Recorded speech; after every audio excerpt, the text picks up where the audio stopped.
When we left off, the Wavy Navy encountered a Goliath tribe, one right after the Indescendant. After being gathered at the Worm Doom Crag, they were informed by the Goliath's chieftain, Oyamanatark, of a very troubling occurrence in the spine of the world. Another Goliath tribe, the Oth Kanaki, battling for domination of both material and territory, were in conflict with the Thun Lakalaga tribe. After engaging in the ancestral sport known as Goat Ball, the players settled their differences with the tribe and were gifted a flying griffin and a magical belt. Drawing in now to the caves where you guys spend your nights silently sleeping. That is, except for Alistair. Alistair, as you push through, determined through the night to see your creation fulfilled, the rest of you go to sleep with the sounds of distant tinkering, a cacophony of small sounds which delicately sprinkle throughout the caverns. Alistair, what seems like a few hours to you, but has in reality been 8. Inevitably, you see the small dim light of the morning peeking through the cavern entrance. As you get a weary mitt and wipe some of the soot off your forehead, you hear a sound, the sound of approaching steps. As they enter, you do see Waylani, the Goliath smith of this tribe, as she looks up at you. Oh, well, hello there. I wasn't aware you'd be working all night. Is it already morning? I hadn't noticed. It is indeed, but, show me what you're working on here, Dale Dweller. Right, well, just a little something to make getting around a bit easier. As she looks and inspects, would you like to describe the new appearance of the cart? God, okay, so you guys know Avatar: The Last Airbender, right? Yeah. I'm familiar. So like the wings that are on Aang's glider, something very similar to that, but more reinforced, more rugged, kind of Da Vinci-esque.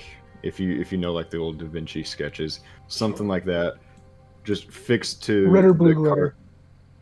What? Red The or red or blue the blue rudder? glider? Oh, red, 100%. Okay, so it was the red glider. Okay, cool. Yeah, red, 100%. Yeah. And then there's going to be a bit of a tail that goes into the back for more stability and control. And just like this very like a kind of bird-like exoskeleton that has fit around the cart. Alright.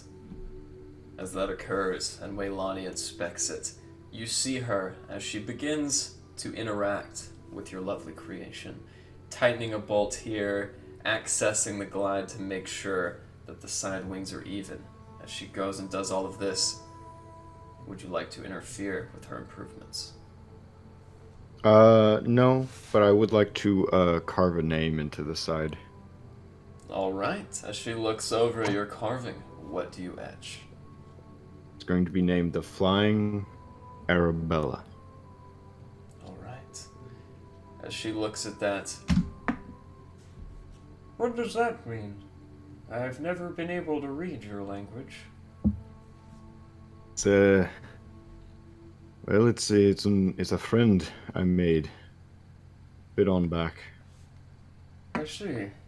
Well, hopefully she appreciates such a lovely artifact designed in her honor. With some elbow grease and a little help from yours truly, I bet you can finish this in, well, another 8 hours. No sense stopping now. And I'm going to just go back at it, utilizing my flash of genius and my tool expertise. alright. What does Flash of Genius specify that's relevant for this creation? I can add +4 to a skill check. Alright. In that case, as you're pushing throughout the night, go ahead and make me a check with your Artificer's tools. That's going to be proficiency plus intelligence. May I give him advantage because I would be with my book taking measurements and double checking the hypotenuses and dimensions and All right. measurements. Yeah, and inevitably, Aurelas and Erland would be first. The rest of you come So you to said consciousness an inside intelligence of this check? wet cavern. Yeah, intelligence check, and I'll add your proficiency as well. All right. With that, Alistair, you suspect that you have just shaved an hour off of the time. However, as you go back to crafting, you realize your knuckles feel a little gaunt. As a matter of fact, you almost feel like an arthritic pain in your wrist and your lower back. Go ahead and add 1 point of exhaustion. With that, Orlas, as you are the first to awake, is there anything else you would like to do in the smithy? I believe on my side for now. Alright. We did not yet send the Griffin. We held on to the Griffin, and we want to attach the cart and go all together. But I feel I would like to. Hold on, just give me 1 second. I'm gonna calculate something really fast. Take your time. Okay, I would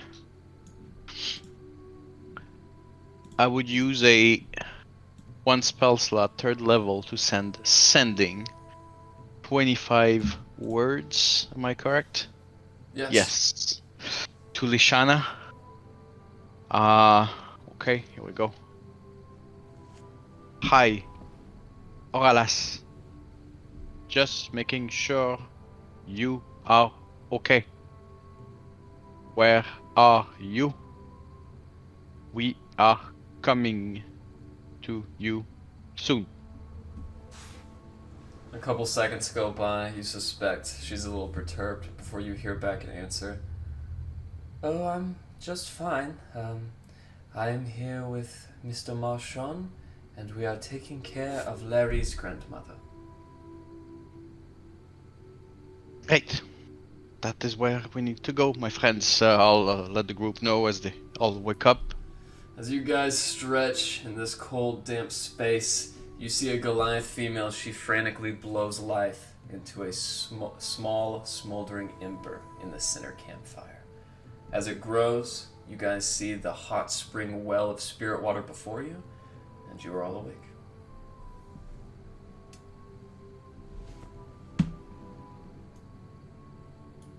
Yes, thank you, Rez. What a game of goat ball. Am I right? What a game of goat ball. Perhaps if I have some time eventually through the day, I could spend some time with Rez, discussing this spell from my book that I finally grasped to master. That's called Sending. Oh. And maybe through his abilities to weave, he should be able also to do something similar, like coaching each other. Oh, you know, I have kind of been practicing something like that. You know, if you show me your notes, I think I could actually understand it. Yes, that would help. So RP-wise, later through the day, I feel we'd spend some time in the morning or through it all, sharing some think- magic well, weaving. let's have some breakfast. I think we should start a goat ball league somewhere, Oh, that would be like awesome. a local one for the kids. I much like my strategy of, standing there. I think I did pretty good. I hear it was good. I hear it was very good. It was. Yes, it was. At about that time, you guys do see the other Goliath still reeling from the effects of last night's celebration. Many of them are drunk with a little bit of spittle and this other liquid you haven't seen.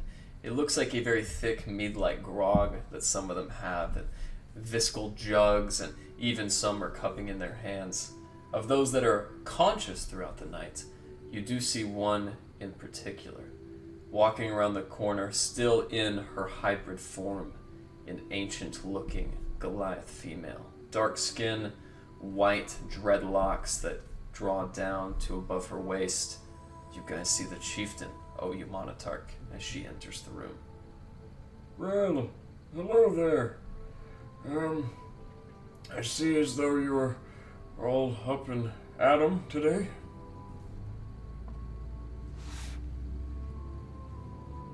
Good morning.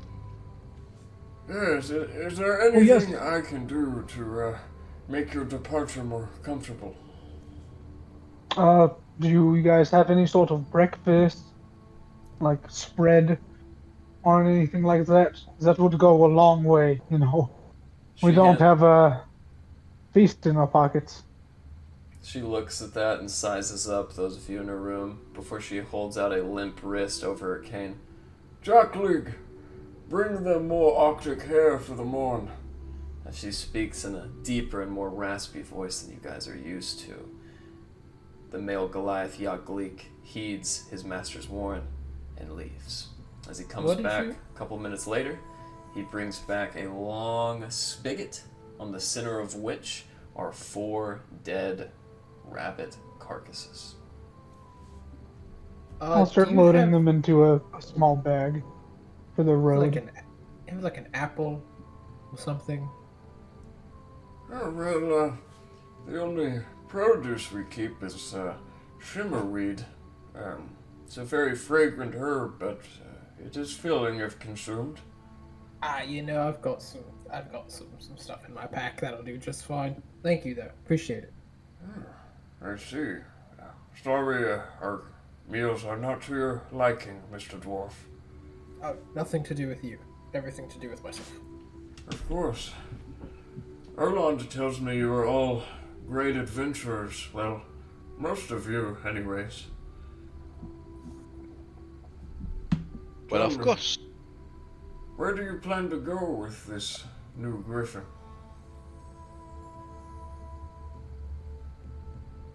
I believe we were wanting to go to Larry's house as soon as we can. I think it is the first step. And maybe try to stay on this plane and alive. Those are my 2 main goals with this ship right now. Just But to I- And clarify, then on the travels there, Morales, maybe you can teach me. Just let me look at your note Of course, of about course. that spell. I would love that. Go ahead, Glenn. we definitely made it so Care Conic didn't get fucking decimated, right? We don't cleared know. that up. We don't know. I do think we have could the make a dragon, little so bit of a swing. Well, My since mommy needs her heart first. Of course. was that time sensitive? I can't remember. I don't know. If we fixed I it, do then know no. that Larry's mother just had a heart attack, and she is currently recovering. This is So what it I would remember. be very prudent of us to head that way now. Okay, we'll check on my folk later. I'm sure it's good. Okay, you know Good. what, Morales? I'm gonna be honest. I was being nice earlier. I don't really need to look at any notes. I perfected it last night in my sleep. I'm perfect. I That's hold what I out my hope. hand and I start writing a message in the air while speaking out loud, and I go, "Hello, Glen's father. This is Rez. We've met before. I'm a friend of Glen's. Are you okay? How is the town?" No response. Ooh. Are you sure your part You is know, right? Glen, he says he's doing great and that he loves you. Oh wow. And Oh that my now is goodness. not a great time to visit, but that he loves you. And Alright. he's proud of you. He's proud of his baby boy. How long have you could just do that, right? You could just talk to people. Rez, go ahead and roll me a deception check. And Glenn, if you would be so Yeah. willing, roll an insight check as well. Of course. Deception is my main skill. Ooh. As far as you can tell, Glenn, it seems as though Rez is being truthful. Oh, thank God. I have been stressed. This has been a lot for me. This is all good news. All right. Well, just whenever we get the chance, can we go visit my pops just so I can, close that course. for me? Yeah. I'm glad he's Of good, course. but I'd like to go see him. If Yes, need be, friends, obviously. at some point I manage to make this one work. I haven't tested it yet. If I take some time, I can cast a phantom steed, like a mount, and perhaps I could ride with somebody to go somewhere really fast as we can, and then come back. So if the need be, I can use that ability to help us. But I think it's always best to stay together because these lands are crazy. Wow, you guys have like lots of cool new tricks you've learned in the past night. Let me show you something I've got. You have the hunger in you. More hunger. Arlos, try to grab Layree. Go ahead, try. Well, Try I me. will go by the shoulders. Try to Gently. grab her. You can't. You can't do it. How so? Because I just will her not to be grabbed. Thank It's you. crazy. At about that time, you see one of the Goliaths who's just stirring from his drunken stupor as he kind of leans up out of his cot. Can I try? Try to grab her. Go for it. Go for Alright. it. Give it a shot. You guys watch this Goliath as he I'd like to give mixes him- his hands in the smooth stone, almost like chalk. He rubs his hands until they are gritty and dry, pushing his foot and heel so deep into the gray stonework that he etches it back a bit. You see him get in a runner's stance before, as he runs as fast as he can, he swims into a football tackle and grabs you around the waist, Layree. As he does so, Don't be too hard. Don't break the kobold. Will it not to happen? Will it not to happen? I do so. As at level 7, with the Oath of the Open Sea, I gain the Aura of Liberation, which means any creature within 10 feet of me that I choose cannot be grappled or restrained. you watch as in that stance he grabs around Larry's waist and then spins like a top. His full weight exerted is now transferred to the other side as he flies off and into the cave wall. Pretty fucking Yeah. sweet, huh? Ow! I had a cool dream about, like, you know how, like, barnacles attach themselves to ships? I had a No. dream of, like, a boat that just, like, slid those bitches right off as it went. It was crazy.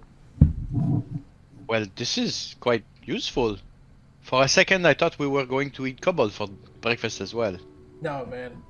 If you stick with me, no one's getting grabbed. Except by other means, other than, like, physical grabbing. You might be screwed on that one. Hold on, you want us to be sticky but not sticky? It's not sticking? That's not very clear. You guys are oiled up around me. Alistair, Sweet. go ahead and roll me a perception check. Okay.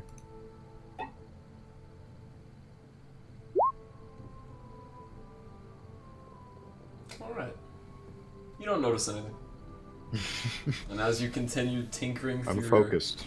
Yeah, you're focused. I'm And in the zone. I'm That- in the zone. That's right, and as you continue to intently focus, inevitably, over 8 hours that you guys have been awake, it is now 7.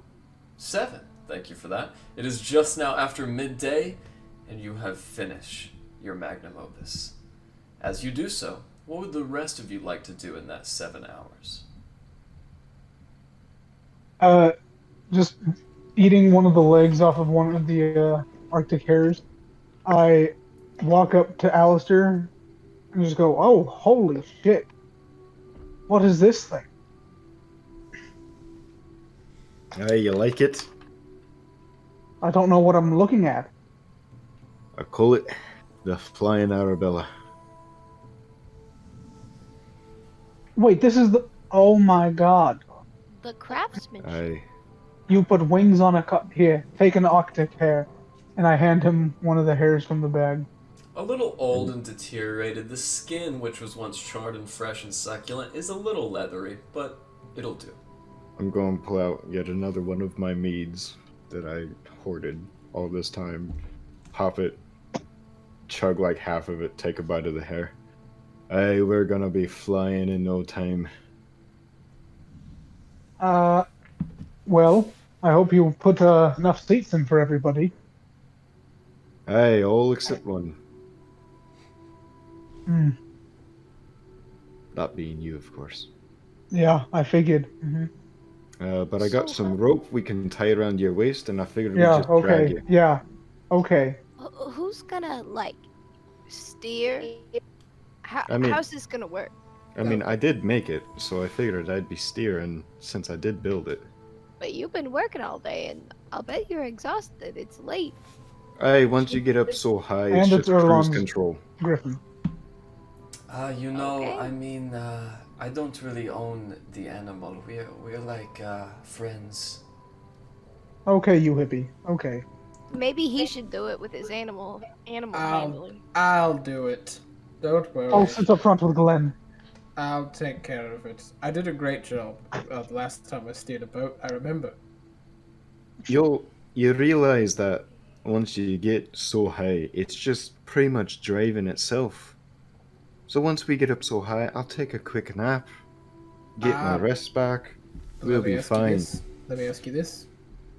Remember mountains? Yeah, you go higher than the mountains. That's why I said you get high enough. What if it's a really tall mountain? You've not considered this. We're right by the tallest mountain around, and we're not going anywhere near it. We're going towards where the mountains aren't. I feel the Griffin knows his way around, I'm pretty sure. As long as there's some angle and some good pulling force, we should be fine. We're But let going me, away from the mountains. Just give me more information about your strategy for the landing. I want to review those notes with you for a minute. London. That's what It I can be in forget. a few minutes or just right now, as you please. Look, the wagon's got wheels. I figured those will work. Well, we'll Oh. drop anchor, res, and then Huh? he Uh, will make sure we I'm stop. the anchor? Look, Okay, what all does that job come with? my belief is we're either going to do fine, we'll get there and it's going to be great, or it's going to very quickly become not a problem anymore. Either way, we'll go out with a very beautiful song. Let's get this thing in the sky. Alright, I agree. you all get behind and help push, and you hop on at the last minute. I'll take the controls. Here we go. At about that moment, Waylani looks up.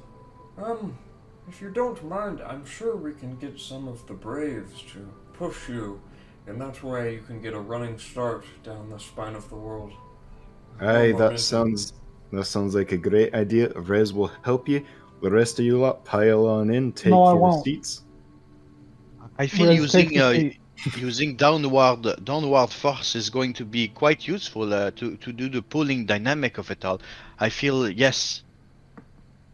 Maybe if It's we go gonna fast fly enough, for sure. if we go fast enough, maybe we'll even go in the future or Right. the past. As a lot Alright. of you are in this room now, I need everyone who is not Alistair to roll a perception check. If you are in this room.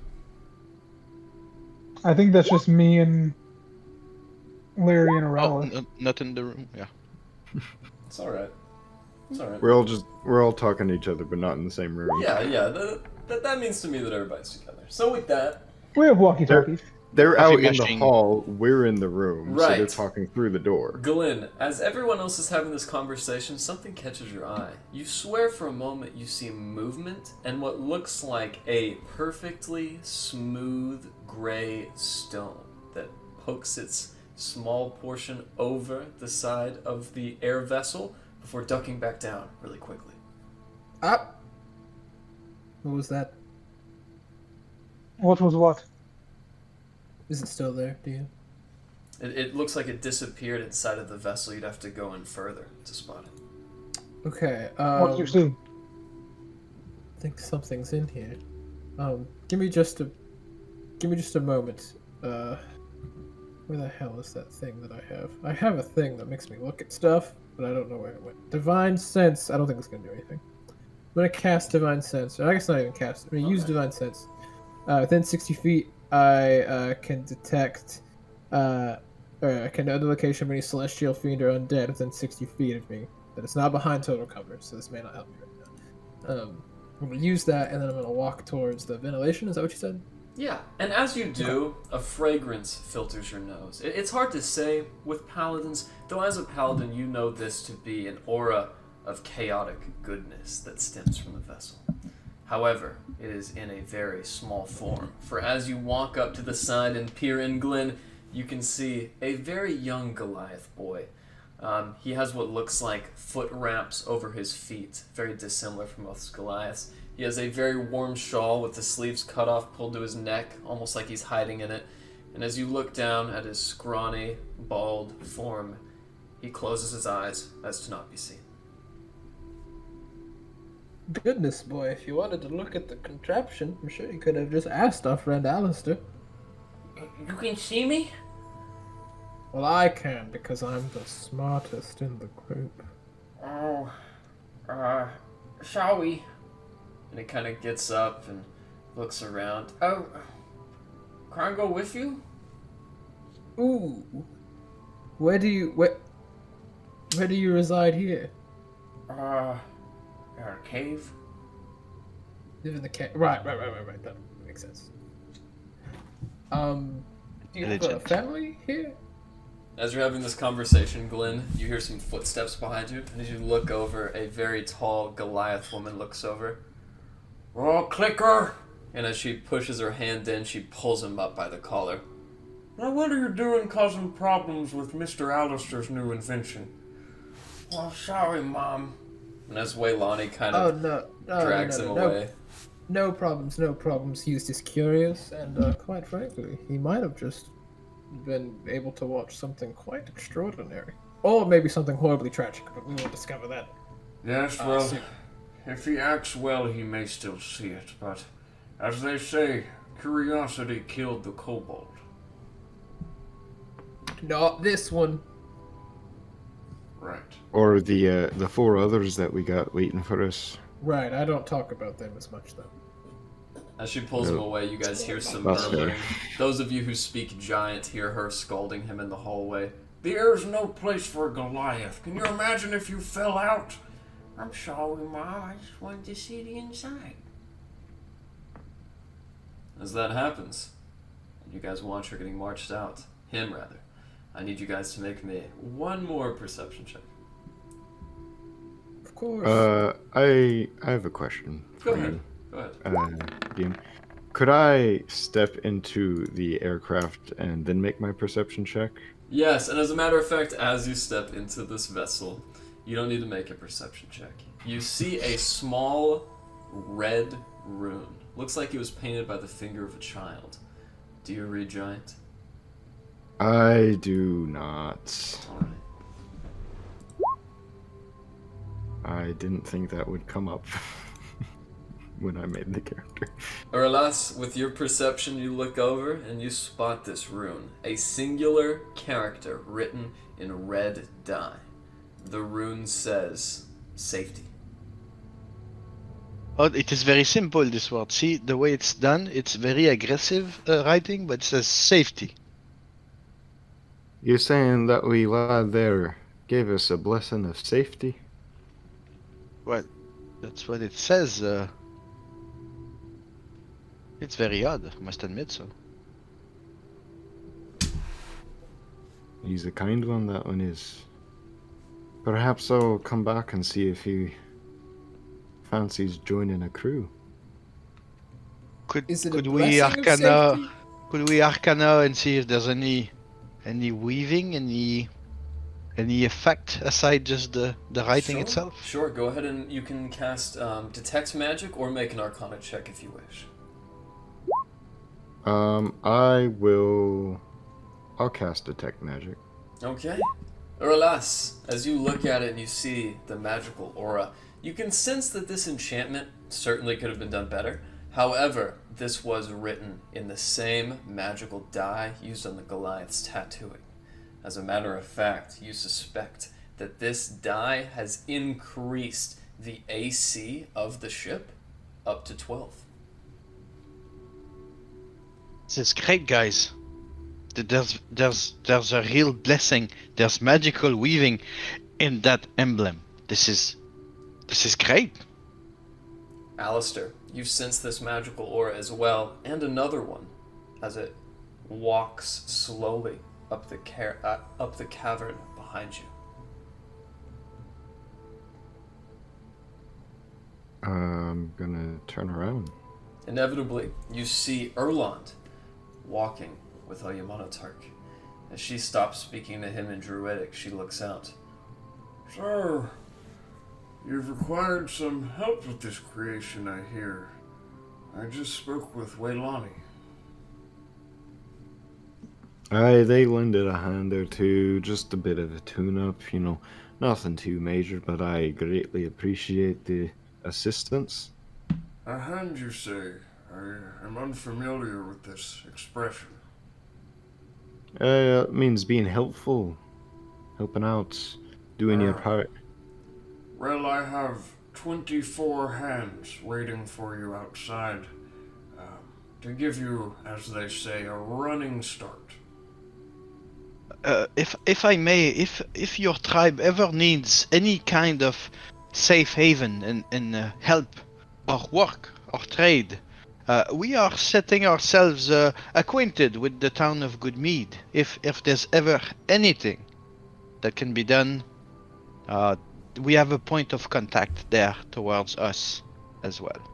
I know not of many of the towns, but I will keep this in mind and extend to you the same offer.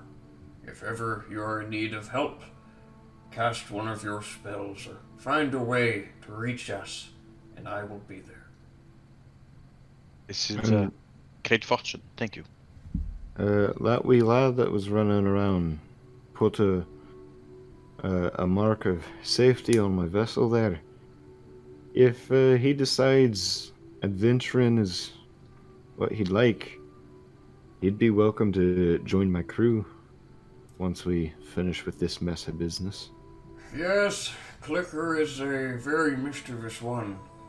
He has the spirit of the wind, but a head of dirt. He must learn more before leaving us. Well, I've got a bit to do before I'll be coming back, but I will be coming back, at least to bid farewell before I set sail on the sea. That's right. Erwin, one more thing. As you guys watch her make this very strange issue with her wrist, suddenly in Erland's hand appears a red leather saddle, almost the size of his wingspan. He kind of catches it with both arms. You'll need this if you're going to ride your steed. Now come, the rim light is fading. And she walks outside. Alright, lads, you heard her. Let's get ready. Take your This places. is going to be a good day. I'll sit at are there at the seatbelts? head of the cart. Not free.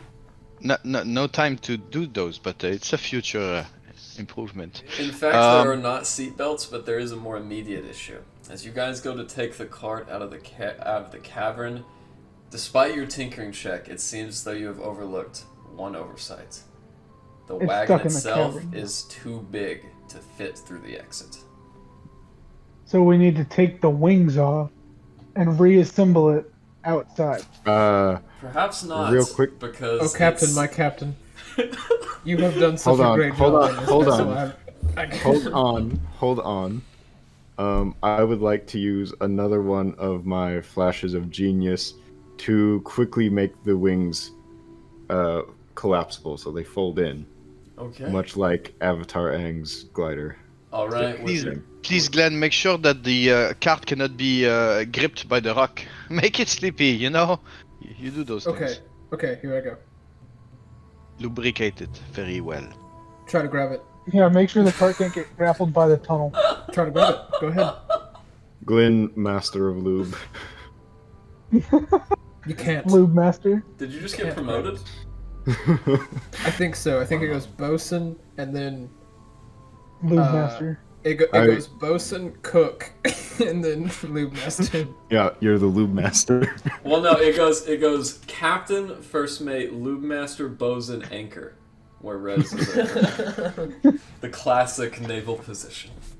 All right, as you guys fold the wings down like a children's collapsible lightsaber and push the vessel out to the front, you see now the staircase, or should I say the slope that leads down the side of Wormdoom Crag has been expanded. Shuffling their feet flat ways down, it looks like the congregation of 24 Goliath men and women have given you guys a clean slate. As they are assembled on top now, they look back at you, and Oya Monotarch walks through the center of them before turning around herself. Before we go, I'm watching my book, Featherfall. Yes. Alistair, okay. how safe? Okay, how I'm ready. sure are you that Featherfall is this thing is safe? it's okay. Well, as I said before, we're either gonna fly, and it's gonna be great, or it's very quickly going to become none of our problem. Okay. Rez takes out a length of rope and ties himself to the bench in the cart. I'm going to curl up on his lap like an emotional support dog. Oh, thank you, Layree. And I start petting Layree. Before we take off, the bottle of mead Alistair's been drinking this morning, he's gonna smash it on the back of the cart to christen the craft. Aw. Just fucking smashes. As it Smash it and smashes, the cart just crumbles to pieces. that does not occur. But as you guys watch as the liquid christens the ship, it doesn't last a second before it freezes solid on the back. Is that going to affect our drag into the air?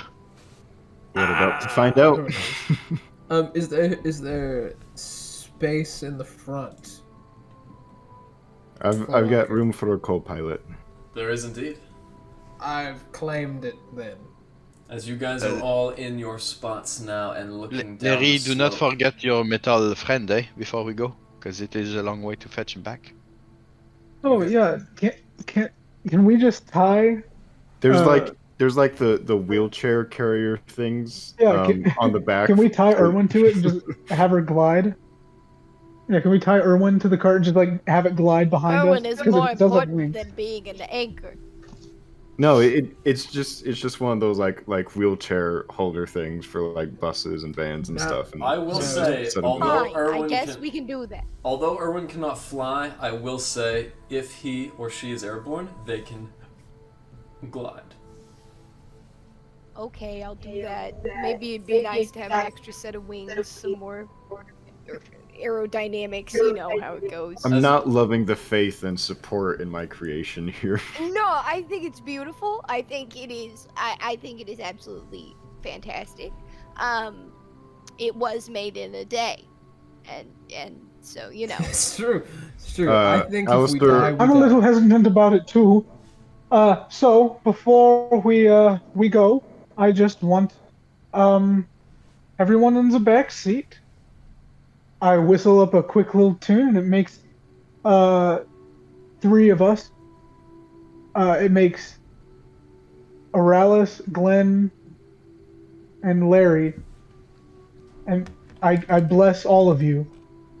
Ooh. And just say, just in case. Well, You- a little bit of good luck is always good. Alistair, taking a seat, is going to ask everyone, alright, if we do start crashing to our deaths, which one of you wants to get shot to be put out of your misery before we hit the ground? Oh no, I'm okay. I'll be feather falling way to safety. I'll be I'm sitting small, next to a door. I won't hit the ground too hard. I've survived 1 shipwreck. I think 2 is. I think I could survive another. I feel good about my Rez chances. takes out his last bottle that Alistair gave him and he chugs like half of it. Can we just get in the fucking air, please? Do it. As you guys see the Goliath, some flexing, others stretching in preparation for their big heave. They grab the sides of the ship like a luge, or like a luge? Either way, Oya Monotarch stands stalwartly behind as she stamps her crescent staff, signaling them to begin pushing. You do see, or rather hear, "Wait! Wait for me!" And as you guys look up, the griffin approaches on its back Erland. As Erland affixes the harness to the griffin, you guys look around for but a moment. Are you ready? Go for I it. guess. Alright. Oh, As you guys are pushed, the Goliath following side by side, and Oyamonitar just a little bit before, you guys begin picking up traction. More and more speed as you get to the bottom. As you guys are now speeding so fast that the griffin has to flap its wings, extending them forth to keep up the speed. Inevitably, you guys hit the bottom.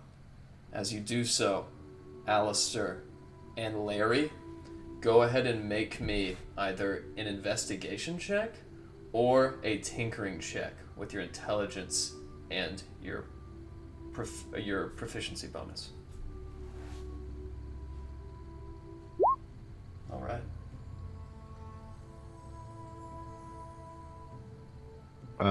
And How do I make a tinker? Just make an intelligence check and then add your proficiency bonus. I will do another flash of genius, and that will add 4 to my roll. Okay. Layree, you are very confident, Layree. You think this is fine, and as you've been picking up speed, some of that anxiety leaves you, and you realize Alistair knows what he's doing. Alistair, you realize this thing is not going anywhere near as fast as it needs to be to gain altitude, and as you tense your teeth in anticipation, a huge gust of wind hits your back and propels you guys airborne. As you look back, Oyamonitar's staff is glowing a lucid blue as she has cast Gust of Wind. As you guys are now airborne, teetering back and forth, side to side, about 100 feet over the spine of the world, the griffin flaps its wings dramatically, and Erland is going to make an animal handling check as he... Oh, it's okay! Calm down! Please play a little magic for this motherfucker, just to make sure he knows what he's doing. Play a tune of inspiration or something, Rez. Rez is just screaming. He's just screaming. Rez, as you are... These lungs are not made for flying. You can see, like, even his form is, like, shivering between shapes. He's just so scared. As this happens, and you guys are now in the full throes of this ship, inevitably, you guys look up as the ship begins to increase altitude. The griffin, automatically, its central nervous system kicking in, tries to gain as much altitude as possible. And for a moment, you all, as you break through the clouds, you can see now above you Aurel's everlasting rhyme, its indigo, blue, and purple hues, and as well, you can see below you the clouds that are absorbing the hues that the rhyme has cast. As you guys sit in this silent, peaceful state for a while, what would you like to do? I told you doubtful bastards it would work. Alistair, you're a genius. When we've got our own ship, I say you put some contraption on it, give it fins, make it swim. I was trying to learn how to make a flying ship, but then dumbass back there decided to push every fucking button there is. You look at Rez, and he's passed out. Now all you gotta do is land this thing. Well, yes, this ship has not been proven working. It's like lovemaking. Even though you're starting the first half, the second half is what matters the most. So Right. we have trust in you. I think he You would know better all about trust that. me. As you You guys saw how smooth he handled I'm his doing gal amazing back here. there. As you guys look out, even those of you stricken with anxiety and fear must admit that the sight is at least intoxicating enough. You guys have never seen this side of the aurora before and almost feel a little peace, a little beauty conjured up by this lovely sight of magical nature. As you guys begin flying, for a moment, turbulence hits and rocks the ship. It's just like finding choppy waters out at sea. It's no big deal. Just a rogue wave. Rez comes to consciousness like right before it rocks, and then it jostles and he faints again. We can't take Rez out of the ocean. Right. Alistair's gonna pull out his pipe, take a big inhale, and the smoke that comes out is going to be the face of an illithid to kind of hint at what's on his mind as he settles in for a long rest, patting Glen on the shoulder to let him know that he's in charge of making sure we don't hit the ground. All right. The key is point everywhere except for down. Except for down. Got it. Rez, I feel like you could write some nice songs about this moment, like fly like an eagle, or maybe I believe I can fly, something poetic. Oh, you're still still in the fainting, air. motherfucker. Sing about gravity. I'm sure there's Why, many how songs long to have we be been made. traveling? Yeah, what's 10 the minutes. ETA on flying time? Do we know how 10 many? minutes? Do we know how long we have in the cart? So far, you've been in the sky for 10 minutes, but And since it Rez would has fainted take twice. since it would take a 5-day journey, you guys suspect you could be back at the Black Cabin in no less than 8 hours. I'm taking a Okay, long I kinda- rest for that. Yeah. Go to sleep. I wake up and I see Alistair going to sleep, and as he's going to, like, drifting off, I cast another 3rd level spell,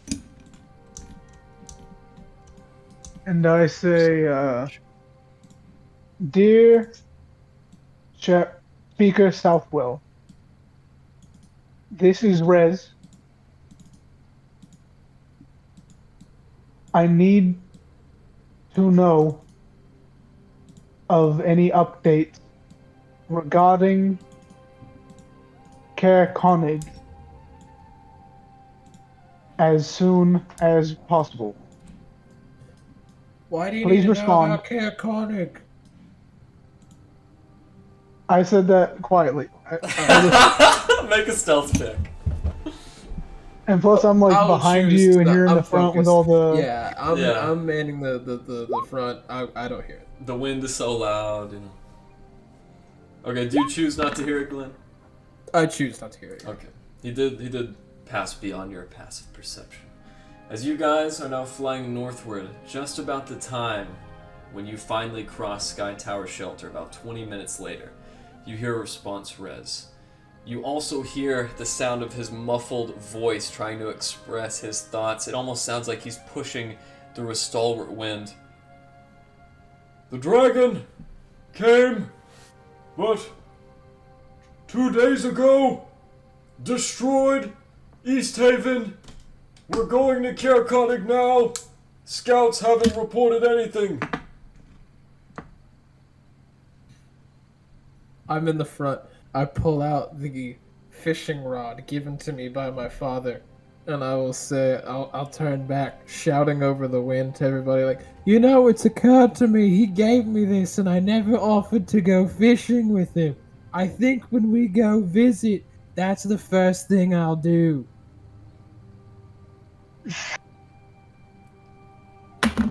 That sounds great, Glenn. So many good I'm ideas. sure he'd love to. Right. We know so far East Haven is gone, and what else has been Yeah. destroyed? Rez knows that. Very quietly, I scoot over to Aralis and I set what I assume is now the sleeping Layree down. And I scoot over to Aralis and I very quietly say to him, East Haven has been destroyed. The refugees are moving to Care Konig. The dragon attacked 2 days ago. Now then, you asked the question, Aralas, and just to be clear, you guys know that Bremen, Targos, and Lonelywood have been destroyed. You guys know that Dugan's Hole, East Haven, and Kerkonig have been destroyed. Which means you are all aware now that the last remaining villages are Brynshander, Termalaine, Kerkonig, and Goodney. So Targos is gone.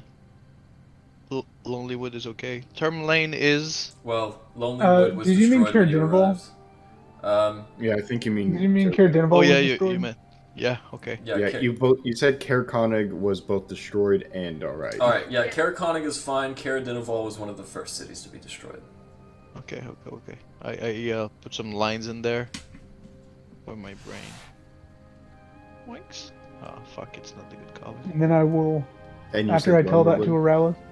Aralis, I will pull out my dulcimer, make sure the strap is still around me, and I will just start playing a song of rest for everyone on our flight. More to calm my nerves than anyone else's.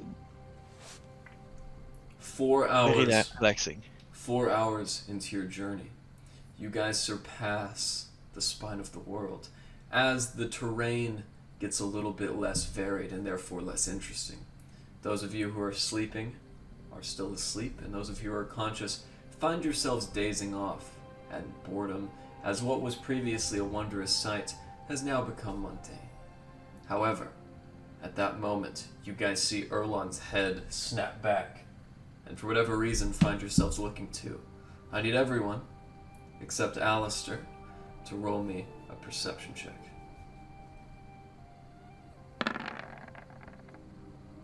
Alright. At this time, I start sleeping to get some rest going, so I'll skip it. Okay. As both of you are asleep and Relas, you are meditating, Glen, you look back and first hear and then see two creatures flying up to your level as you watch them break through the clouds beneath. Oh fuck. Alistair. I slap him on the shoulder a bunch. What? Get your I'm- gun, get your I'm going. laser I'm going arm. to come awake, just pulling my gun out and pointing it in every direction. Wake up first. Guns? As you awake, Alistair, you look back in the same direction and you see two griffins approaching from behind. You reckon they're friends with ours? Given the look on Erlon's face, I probably assume no. Can we ask them? Can we ask them if they mean harm? Can I see any riders on them? Make a perception check of your own. Ooh. Question. And since I am on a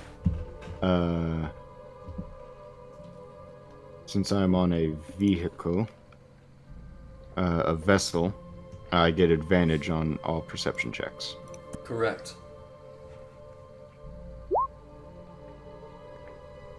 They are definitely Goliaths. However, you sense that you know who this person is as you guys hear a voice boom thaumaturgically.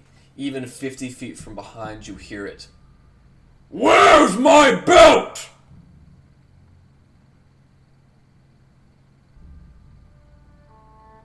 Who's got the belt? Who's got the fucking belt? I forgot to give it to the girl. Shit. I've got the belt. Did you accidentally stole a belt? No, I purposely took the belt. Look, it's for the blacksmith lady back at the camp.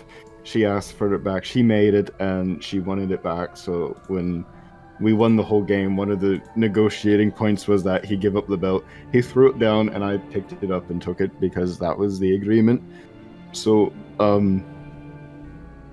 yeah, he's just a sore loser. Oh, gotcha. Okay.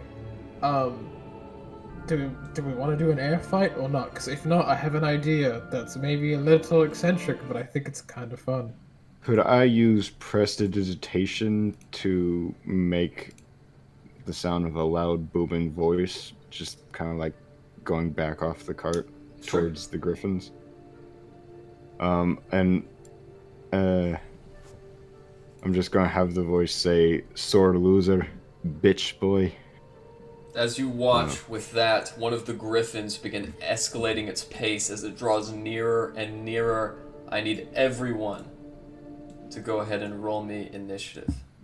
Ooh, so if I can ask real quick before we do this, how close are the griffins if they're drawing near? So right now, all of you are in max speed. The griffin with the wagon's a little bit slower than the griffin without, but all of you are heading straight north. The only time I'll be able to move the wagon with the griffin is on initiative count 20, and the other 2 griffins have their own initiative. Right now, that one griffin is about 20 feet away from your griffin, and the other one that Arn Rockfist is on appears to be about 50 feet away. Okay, got it. Let me rephrase that, 35, I counted. You activate the taunt counter? Because I can't see myself. There you go. Good job. Alright. Okay. Res Layree. Okay. Good job, guys. So not made for a distance fight. Alright. Okay. With that, Arn Rockfist and the Goliaths will go on initiative count 13, whereas their griffins will go on initiative count 11. You also see Glen and Alistair as you guys are looking back. There appears to be 2 orcs, one on either griffin, that are supporting them. And with that, Alistair, it is now your turn. But first, it is the main griffin's turn, your griffin. Since Erlond is not here, Alistair, what would you like the wagon with the griffin to do? As it's going forward,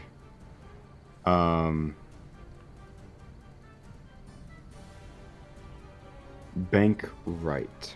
Alright, bank right. On its turn, So, the like, griffin this way. with the wagon is going to get all the way over there, and you guys on the tail end of the wagon feel it banking and turning. This sends a wave of nausea throughout your stomach, Rez. That's sick. I just want to say great job on the map. This is very fun. Oh, thank you. Yeah, so I want it to bank that way to make the other griffin have to suddenly turn and catch up again, and to cut this griffin short so it has to either slow down or hit us. Good idea, and with that, it is now your turn. I rolled 15, I think. I don't know why it's in You the rolled bottom. 15, huh? Yeah, that's super Oh, weird. my bad. Sorry about that. Oh, yeah, Urlas, yeah, you did. What would you like to do, Urlas? Well, I am a bit shocked by my lack of good ideas, so I will try to get a sight of them, and I will cast a... There's not much I can do. I will go with the Chill Touch. Cantrip Alright. from the hat onto the... Who's the leader? The leader is on the right side, correct? Yes, Arn Rockfist. I am going on that motherfucker, so I will concentrate, I will use the hat, and I will weave, and I will fucking shoot at him. He looks a little dissimilar, as without his belt of dwarven kind, you guys notice his face is as fresh as a baby. As that Chill Touch hits, what is the range? It's 120, so it's very wide. Alright, you guys watch as Arn Rockfist, who grabs the reins between his tight fist, his huge, bludgeoningly large biceps soon quake with a shimmer as electricity arcs throughout his body. What else would you like to do? Well, because I'm a blade singer, I can do one attack cantrip and one attack with a weapon. So would it be fine to assume I would have taken my shotbow out and be able to shoot once with it? Sure, so with the bonus action and attacking with your short bow, why not? Yes, not the sword, but the bow. Going strong. Oh, this is good. Alright, with that natural 20, is that on Arn Rockfist? Yes. of course. Rez, as you clutch your stomach with butterflies inside, you hear a very succinct and audible boom as a bolt flies over your pointed ear. As it strikes into Arn's shoulder, Arn looks at you, looks at the blood gathering in his arm, and breaks the arrow off as he continues his journey. What else do you want to do, Urlas?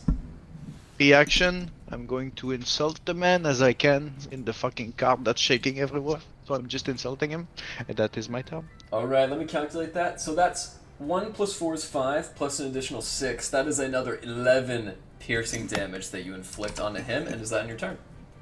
Yes it is. I know he cannot heal for the next turn with the Chill Touch. Thank you Or for that. regain health.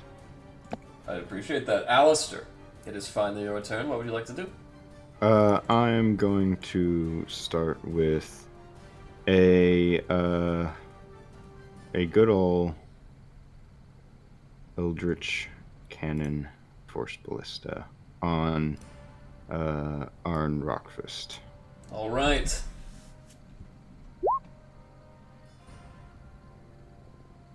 Unfortunately, that barely missed. As you wait and hold calculate on. the trajectory, go ahead. Hold on, I will add my final. Since I didn't get the effects of a long rest, I'm going to add my final. Yeah, my final flash of genius, which will add 4 to that. Okay.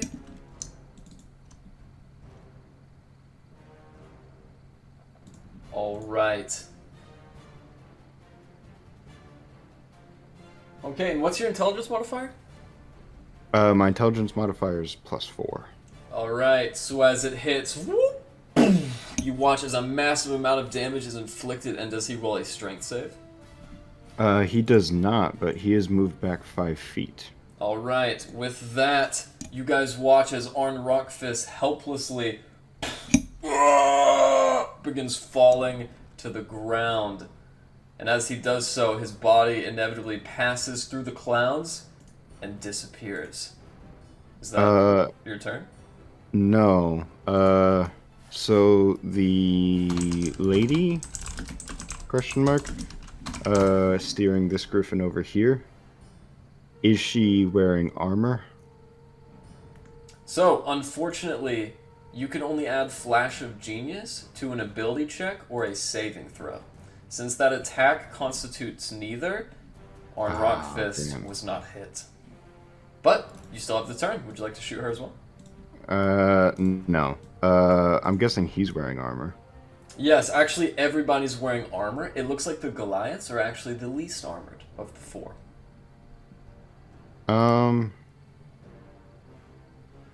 Then I will use heat metal on Arn Rockfist. Alright, as you use heat metal, you watch as the spear in his back, one of many, begins to heat up, if that is what you would like to target. He also has a great axe. Yeah, the spear. Why not? Alright, so that'll as the spear singes into his body, you watch as he grabs it and throws it away, but before he can, it inflicts 9 points of fire damage. And for the rest of my turn, I'm just going to wave the belt in a mocking gesture and put it away. Alright, one arcane blast flying wide, his heated up spear in the mock over. It is now the Griffin's turns. As you watch Arn Rockfist tensing in pain, he flaps the reins. And the Griffin accompanies 5, 10, 15, 20. It flies all the way up here and begins attacking your Griffin. As it flies up, you watch as the 2 Griffins face each other mid-air. Erlund almost flies off where he grabs the reins himself, and in a massive, ear-screeching, it sinks its claws into the throat of our Griffin. With a 19, that definitely hits. The Griffin attached to the wagon takes 11 slashing damage. With that, the claws come in after the beak. That's a natural 20 on our Griffin. With that, our Griffin takes 24 points of damage, and that will end that Griffin's turn. The other one is going to fly up, and as it gets to the back of the wagon, which Is as Rory on the cart? Rory is on the cart. Would she cancel that crit with her grave thingy? Yeah, she can do that. Yeah, who would like to play as She can Rory? cancel, like it would still hit. It would just cancel the double damage. Okay. Just Who would like to play as Rory? Rory would like to play as Rory. All right, it's you, Rez. Go ahead, and with her reaction, she's going to drain that, and our Griffin. Rory doesn't think regains- that shit hit as hard. And with that, our Griffin is going to go ahead and regain 8 health. With that, this griffin is going to post up at the end. Rez, as you look back, as you're the farthest one in the back of the cart, go ahead and make me an athletics check.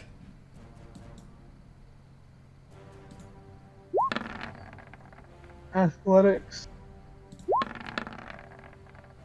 Rez, as you watch, this griffin leans out with its claws, and right when it gets around you, the claws snap, and you wince in pain, and as you look up, they've missed you and grabbed the hem of your hat. As your hat goes fluttering into the wind and out the back of the wagon, would you like to try to grab it? Yes, that's my hat. Sleight of hand. Or dex, or With my hat. I will also allow acrobatics or athletics, but sleight of hand is I think your best one. They're all the same. All right. No, As you my reach hat! out, Rez, your hat, feather and all, is gone. No. As that griffin's turn is over, it's now Arn Rockfist himself. As he and this orc are riding on this griffin, you guys watch as in a moment of athleticism, he leaps onto the wagon. As he does so, with just enough space, he's going to have to roll me an athletics check. And he makes it with a 25. Glen, you and him are almost in the same space as he stands next to you. He grins a devious grin, and as he reaches up, he brings out a great axe. I miss my beard, but yours looks nice. Ah! As he brings the axe down into you, Glen. Does a 16 hit? No, it does not. Alright, then neither does an 11. As you guys watch him wind up and take huge smashes, both of them sink into Glen's pauldrons and do no damage. With his turn over, Rez, as you watch your hat dwindle to the bottom, Rez, it is now your turn. Oh, well, furious, I look at this griffin way too close for comfort, and I turn around and I lob a spell at our griffin. And I All right. burn my last 3rd level spell slot, and I cast haste on our griffin. Okay, very nice. With haste, its movement speed is doubled. That's a very good use of that spell. What else would you like to do? And then I'm going to look at Glen, and I'm going to say, Glen, I think you should fuck this guy up. We need to get the hell out of here. And I'm going to give him one of my bardic inspirations. Alright. And that will be my turn. Okay. With that turn over, it is now Larry's turn. Thank you. Oh boy, here we go. I'm gonna cast Arcane Weapon. And then I'm going to use my hammer on Arn. Okay, as you divvy up through the ranks, you kind of reach over Rory, who ducks down in anticipation. As you climb over his shield, you bring out the hammer. Which unfortunately... Oh, wait a minute. No, you would have advantage, but it still misses. Well, you know what? I'm gonna do it again. Okay. At That one advantage. hits. And then I'm also going to do 1d6 for my arcane weapon. Alright, as Larry brings the hammer over, you wince for a moment, Glen, as it expands in magical fire. As it makes contact with the Goliath, he almost tumbles off before grabbing himself on the rightmost wing. Pushing himself off, he wipes the fire out of his face. Is that all you got? Well, it's certainly not all I've got, but I thought I'd start you off a bit, slow. Wine and dine you first. I appreciate it. And that will end my turn. Alright. Up next, Glen. What would you like to do? Bonus action. Channel Divinity, Fury of the Tides. And then I would like to make my first attack at this guy with my scimitar. Does a 20 hit? Oh yeah. Excellent. He is then pushed back 10 feet with my Fury of the Tides. As you guys watch Glen bring up an uppercut that slashes through his torso, he stands but a minute laughing before the blood inside turns to vibrant salt water. As it does so, it shoots out of his chest like a jet. He falls, disappearing beneath the clouds. The griffin that's fighting with Erlons immediately looks and darts down. As it heads out of the fray, you guys are now left with only the griffin behind. Is that your turn, Glen? Can I,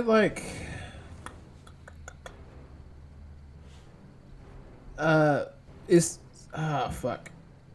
We're pretty cramped on this little... Yes, that's right, but you can move through your allies. It'll just be rough terrain. Gotcha.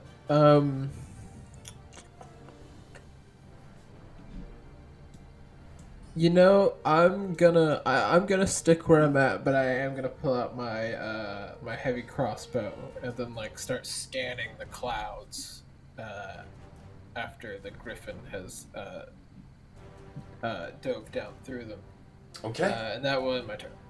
All right. On initiative count 20, the hasted griffin now has an ability to move. What direction do you want to put it in, Alistair?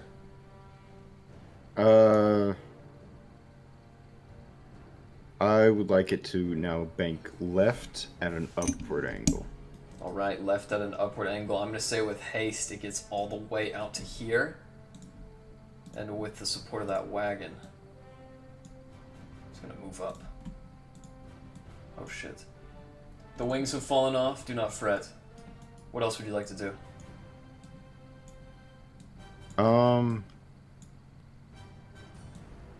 That's it for the griffin. All right, just the griffin's turn. Up next is Relas. What would you like to do? I will say, Alistar, is 2 griffins better than 1? And I'm just gonna hold on for a small nod of yes or no. I'm just going to give a... Yeah, duh. Okay. I want to try something. I want to just see if it works.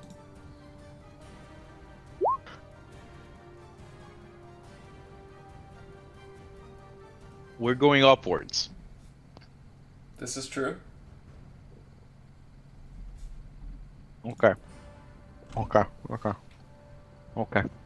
We're going upwards. Yes, So not falling. the enemy is going upwards towards us, but they are down because we just moved. Yes. So if I was to jump straight, I'd be actually going downwards. I Don't love do it. I love Don't how do it. reckless this is. It's totally worth it, and you guys don't even notice until Aralas is hovering over the cart as it leaves. I'm gonna say, if you want to do this as the cart's moving, Aralas, you can get to right here. Hold on, I'm gonna close my window right here. Okay, then I would reaction, feather fall, and because I'm intelligent-ish, I'd time the reaction of the feather fall to actually fucking Legolas their griffin. Alright, as you establish the trajectory, you're a smart guy, I'm gonna say you get it, but as you guys look back, you helplessly watch as Aralas is now farther away from the wagon than even Erwin is, and as he's hovering down to the griffin free fall style, does that end your turn? Well, no, before I jump, I will just say really fast, if I don't make it on the griffin, I'll catch you guys up at Leshana. And we'll actually, just for flavor, and also mechanics, I can actually, while I'm doing all of this, jumping in the sky, I'm gonna shoot my 2 arrows at the Griffin Rider. Alright. Cause I feel the ladies, she ain't that bad. I feel. So short bow, 2 attacks. Woo! Alright. On Both the of those hit. driver. Okay, okay. So, I will reaction say, on objects. she is Yeah. she is the driver right now. She is the one holding the reins. Uh, well, well, well. Yeah, okay. That's what I said. And I'm gonna toss the short bow onto myself, Legolas style, and then I'm going skydiving. All right, as you guys helplessly watch your friend as he plummets towards this griffin, Alistair, what would you like to do? Oh, bonus action blade song before I do it all. Bonus action blade song, action attack. Where's that? Oh, as a reaction. Okay. Yeah, reaction. So Okay. mechanics are good. Here's the hard choice.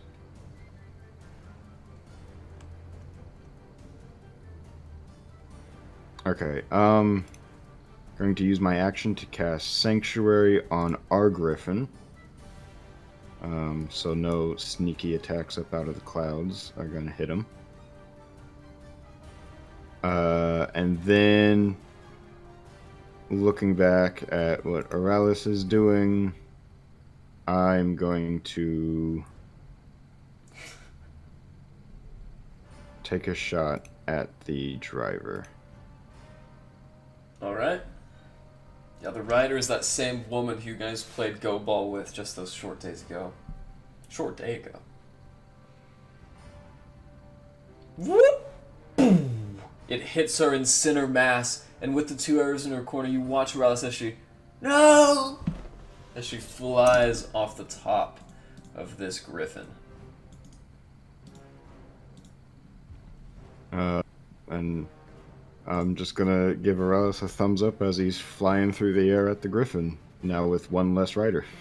There you go. Giving him a free space. And Now, I'm done. I don't know why, but the Griffin's account is 13. I think it's because this one is the one it's associated with, and I GM'd it. But just so we know, it is the Griffin's next turn. I don't want you guys to think I'm cheating. Does that end your turn, Alistair?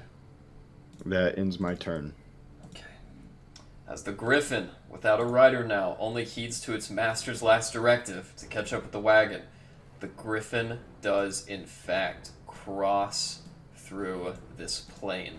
As it does so, it's still moving at full speed. Relas, make me an athletics or acrobatics check. Advantage on those because blade song. If it's acrobatics, yes. Ah! With that, you delicately and very elegantly sit next to the orc, who looks up at you. What's up? I'm just a mercenary, man. What about I go drop you right away, and we stop fighting. I just drop you right away on the ground, safe, and you go. He kind of looks. Make a persuasion check at advantage. Could I do, just for shits and giggles, performance? Because I'm like blade singing and you know doing my shit. No. I feel. Are you giving me that? No. No. Just No. persuasion. Okay. Persuasion. Okay. Ah. Okay. Would have been a 21.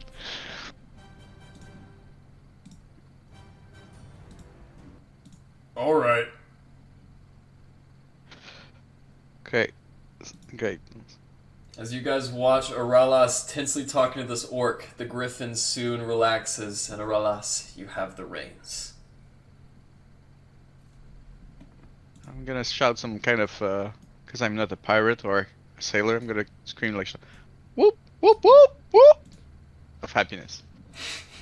I feel that's what sailors do. As the whoop whoop of happiness sounds, and you guys watch this griffin, its pure snow white feathers that both of them have adorning their bodies breaks through the purple cloud. You guys have lost no one and regained one griffin. We will take our bathroom break. So we're leveling up, right? Because we stole a Griffin, and we're flying. Ride it like you stole it. We achieved flight, so I don't know. Now then, immediately following your little skirmish in the air, as you guys drift through another cloud, you guys watch as another griffin does as well. Instinctually, Glen and Layree, you ready your weapons, but in time you see the rider with an orc is none other than Aralas. He's okay. He's okay. He's a friend.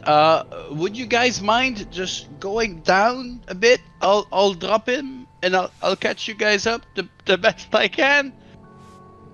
Is anybody good with animals aside Elrond? Can I throw him a rope so that he's at least somewhat tethered to us, so we don't lose him? Sure. Well, yeah, I'll yeah. need to get free to drop the man. Unless, hey, my friend, would you like to visit a cabin in the woods and maybe find some work? Sure, yeah, why not? We're good to go. Got the rope. Have him come over. Join us on the cart. It might be a smoother ride. As you Do extend not the. put him in the bag. No orc in the bag. I'm not gonna put the orc in a bag, alright? That's for skulls and heads. What bag? Don't You're worry okay. about it. Go meet the guys, actually. They're very, very nice. And way better than your past friends. Make me another persuasion check. Guys, please help me tell the man. Yeah, I'm good. I'm gonna He's stay okay. here. He's a cuddler. Thank you, though, thank you. As you guys continue your journey, inevitably, the rime becomes thicker and thicker to the point where you guys can't even track your location. All that you can see beneath you is a sea of indigos and bright green highlights. Alistair, if you did want to see where you guys were, you might want to bring it down below the rime. Alright, I'll I have bring a it question, down. My Garrett. long rest be damned. Go ahead, Riz. I'm gonna drop this spell in chat. If I cast that while in the cart, It does say immobile. I love what you're going for, but it does say immobile as like right at the beginning. yeah, it Unfortunately, does. that is Okay, true. sure. However, if you had like Odaluke's Resilient Sphere, that would have been a great idea. With that, Okay, fair you enough. guys Fair enough. draw in, and as Irwin dips below, you guys can see you're about 2,000 to 3,000 feet up. As you guys look down now, you can see Kelvin's cairn, the glowing distant lights of Brinshander, and that's about it. Can I finish my long rest? Sure, yeah, Or do I 4 have to start hours over? up and then start over again. I'll say somewhere between you get your long rest. However, you are aware, as you go to shut your eyes again, the descent is approaching. So you can either take your long rest, or you can try to land this, but not both. Alright, I'm gonna try and land it. Long rest be damned. Alright. I'll be exhausted. Fuck it. Now you spot a few clearings. Dropping back in. Okay. Alright, yeah, and you do spot a few clearings, Alistair. You know the East Way is probably your best bet at a runway, the big road that connects East Haven and Brinshander. However, you also see a lovely track which seems to be cut into the mines next to the Dwarven Valley, a place you have only seen and never been, and you also know that Larry's mother's house to the northwest is exactly as far away as Caer Konig is from you.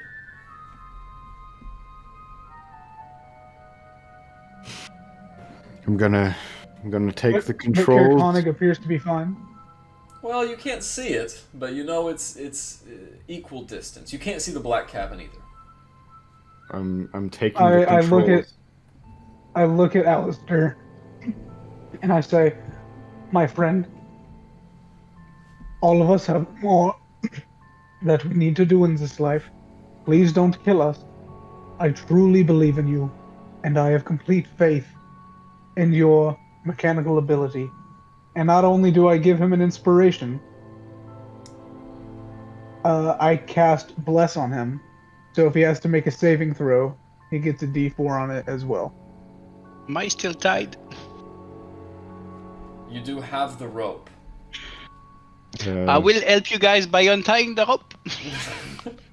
You are free to go. Be free. As you guys Glen. do so, you watch as the griffin Urlasizan departs from yours. Urlas, would you like to just land the griffin somewhere? Well, I will follow them because I feel they could go for a while. Okay, you can follow them. Glen, Layree, I wish to speak to each of you. We're at a bit of a choosing point whether we go to Koenig or to the cabin. Oh, well, Well, Rez... we know that Glen's dad is fine, right? Yeah, Rez said my dad was fine. Yeah, so we should go see my mommy, my poor mommy who had a heart attack, and for some reason they called her my grandma, like she's old. She's not That's that messed old. up. Yeah. That's yeah. messed up. I gotta get her that heart. So we'll go visit my dad afterwards. He's gonna love this shit. by the Yeah, way. I He's can't wait gonna to be see so- him again. I would be like so to much fun. do an insight check on Rez, hearing that he has informed us that Koenig is fine. I'd like to do an insight check on him. You do suspect he's lying, but you really can't tell. Rez, you wouldn't lie to all of us like that, would you? And endanger the lives of an entire village? What do you mean? He would. No, he said he's cool. He talked to him.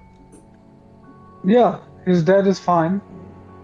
Last night I also talked to Sheriff Southwell, and he also confirmed that Koenig is fine.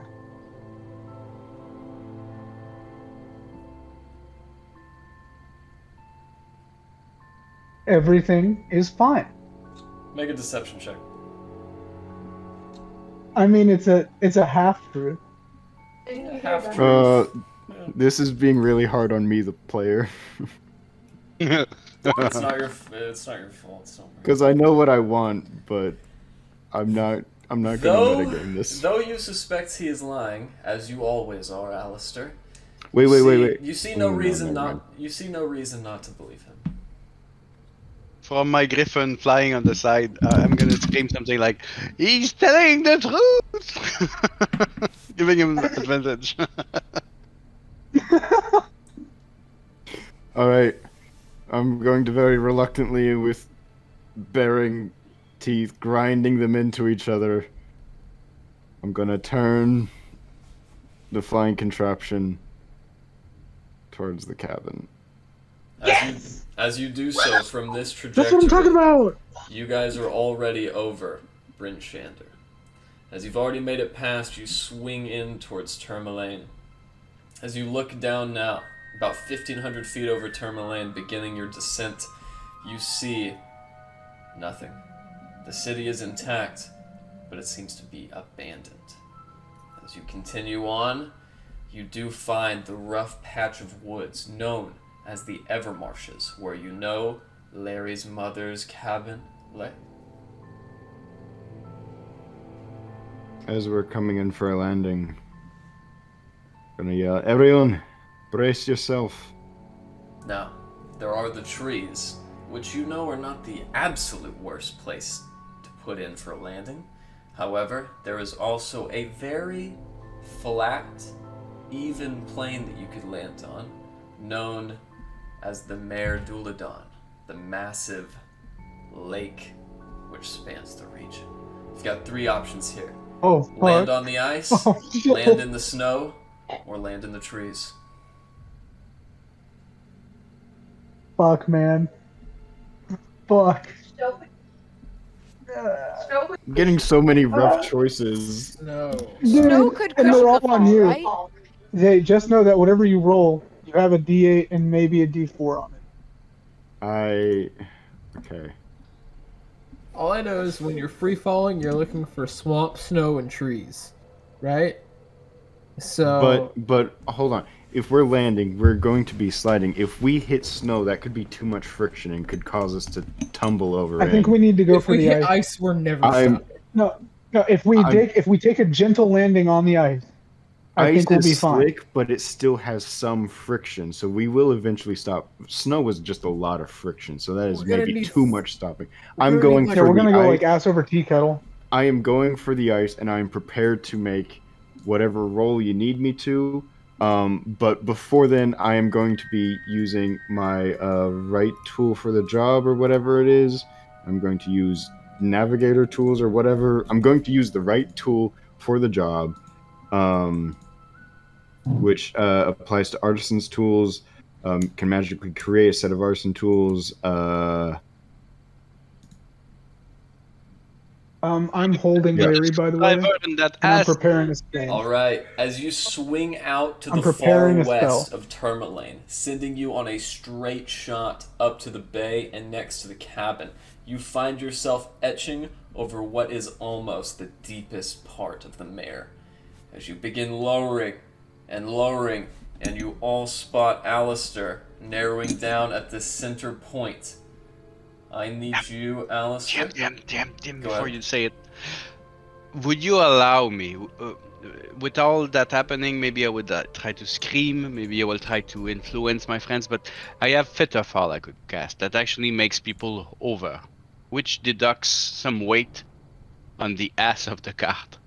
So if I was to cast Fitterfall on the heaviest passengers, or maybe on the cart itself, it does say a creature. Yes, the You know? card is not a creature. However, if you were to say give Alistair Featherfall, he would be fine, but he would also have no way to control because the vehicle is moving much farther than floating and much faster. Yes, that's why I say passengers. I believe like maybe if I... Do you think it's a good idea? Alistair's just going to yell out with bold confidence, I got this! I got this! I was I'm gonna look fucking at- born for this! I'm gonna look at the arc and say, he's got it, and I'm gonna move away. Aurelas, as you think of the last guy who said I got this, a certain orc from the mountains, a shiver of fear goes up your spine as I do need Alistair to make a tinkering check. Now, Alistair, do you have proficiency in air vehicles? No. I Alright. don't believe I do. Alright, as a sailor, you how- will have proficiency over sea vessels. However, I need you to go ahead and roll a d20 with your intelligence modifier, and a d8 and a d4 if you so wish, but no proficiency. So, since my flash of genius didn't work, I should still have one of those. Yes. So that is going to be a +4. That's not D4. That's just a +4. So yeah, I'm gonna. Okay. So intelligence check. +4 plus D8. Oh, sorry.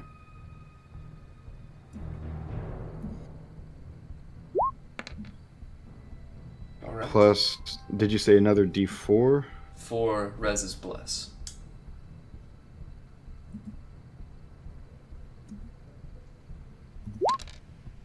Does Elrond doing his best animal So handling in that the should world be a give him total of a advantage? 22. As it hits the ground, you guys watch as it slowly tinkers down. Rez and Layree and anyone else who has not been in a flying vehicle, you look down and can't believe you're not touching the ground. You're hovering but mere feet, and then suddenly, impact.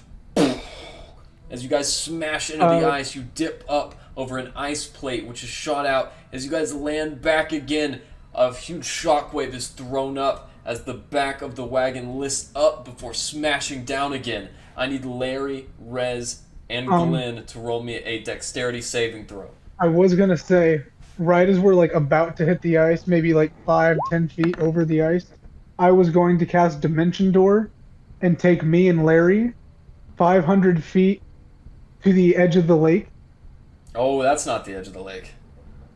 Well, either way, 500 feet just like ahead of their trajectory, Okay. so we can just like Yeah, right in walk, front of them. not directly ahead, but like off to the side. I want to be able to like watch what's about to happen. With, Won't you still Yeah, have the but either way- momentum though?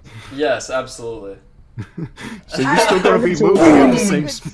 save, so I'm gonna say that. hey, where in the spell does it say you carry your momentum through with Dimension Door? Where does it say it It's doesn't? just a door. It's just a door. Yeah. It's a door whether you're thrown through it If or I not. push you through a door, you're still gonna have momentum when you get to the other side of the door. This is true. However, Yeah, either way, Rez however is scared you- and he thinks it's about however- to fucking crash. I appreciate it, but you really need to specify. Go ahead with your saving throw. All right, yeah, you guys do good. Rez kind of flies off the back, but lands just a seat behind where he came up. And Layree and Rez, as you guys sink down in your chair, you look in front of you because behind you and to the sides are just shards of sharp ice flakes that shoot up and around the vessel. However, Alistair is a confident pilot, and as you guys bring out farther and farther, you come to a rest but 200 feet off the coast of Lonely Wood, safe and intact. Alistair's gonna stand up and yell, "That's why they call me the captain!" And he's going to turn and look at the rest of them, pointing with his cannon arm, just waiting for someone to say something snide or sarcastic. Rez is like clutching Layree, and then he waves his hand, and a foul smell disappears. And I'm the bosun. As that foul smell begins to dissipate, almost magically, you guys do see Erland, with a fear in his face, begin to inspect the griffin. As he mounts it again, and those of you keen enough to look see that the griffin's leg is a little bit hobbled and bent. I'll throw Cure Wounds onto the griffin. Alright, as you go up and extend your hands to the griffin, and flexes its knee in warmth as it regains mobility. As Erland takes the griffin, removes the harness, and with saddle, walks it over to the edge of the abandoned village. Alas, you also begin to make your descent. Do I make an animal handling? Because I feel like I'm very sucky at those. Please. For flavor. Oh, it's just a sec. It's gonna be fine. As you guys land, you watch the griffin kind of rear up. As it does so, Erlas, you find yourself now perpendicular to the ground at a 90-degree angle. Go ahead and make me an acrobatics or athletics check. Acrobatics? No advantage on this one. Lousy Right. 12. As you guys watch, right before the griffin lands, Erlas, who committed to such a daring feat earlier, now falls 20 feet onto his back, right into the middle of the snowdrift. I'm okay. I'm okay. Oh, Scheiße. Just give me a minute. I can't breathe. I'll go over and fish Aralis out of the snow. Rez, as you make your way from the hurt griffin to Erlas, the rest of you are getting out of the wagon as well. As you guys stretch your limbs, maybe kiss the ground, and look back, you guys see that there is a 2,000-foot-long fissure in the ice. It begins seemingly at the end of your cart and stretches almost out of your view, the land from which you guys made that massive departure. Smooth landing. Your captain would never steer you wrong. Quite frankly, I've had worse. I lost my hat. Oh, you lost your hat. Too It fucking meant bad. a lot to me. It meant a lot to me. I don't How'd you give a feel if right you lost your shite. hat? I don't give a right shite. You blew up a ship. You blew up a beautiful ship. I just wanted You to were as learn, close and you blew it to up. discovering the secrets about that ship as I am to not being able to change my face at any given second. It's fine. Just grow a new hat. I can't do that. Just grow a new hat. We'll I find you a take- new hat in one of the towns that are still. This Alistair town doesn't have is- any. The 10 towns has no class. They have no good hat Alistair- shop. Alistair is reaching into his bag and pulling out the 2 sets of royal clothes that he looted way on back. From Cairden of All. Taking the more favorable one, holding it up, gesturing to Rez. Hey, something like this might help you out. Rez, you see a very wide-brimmed, pioneer-esque hat.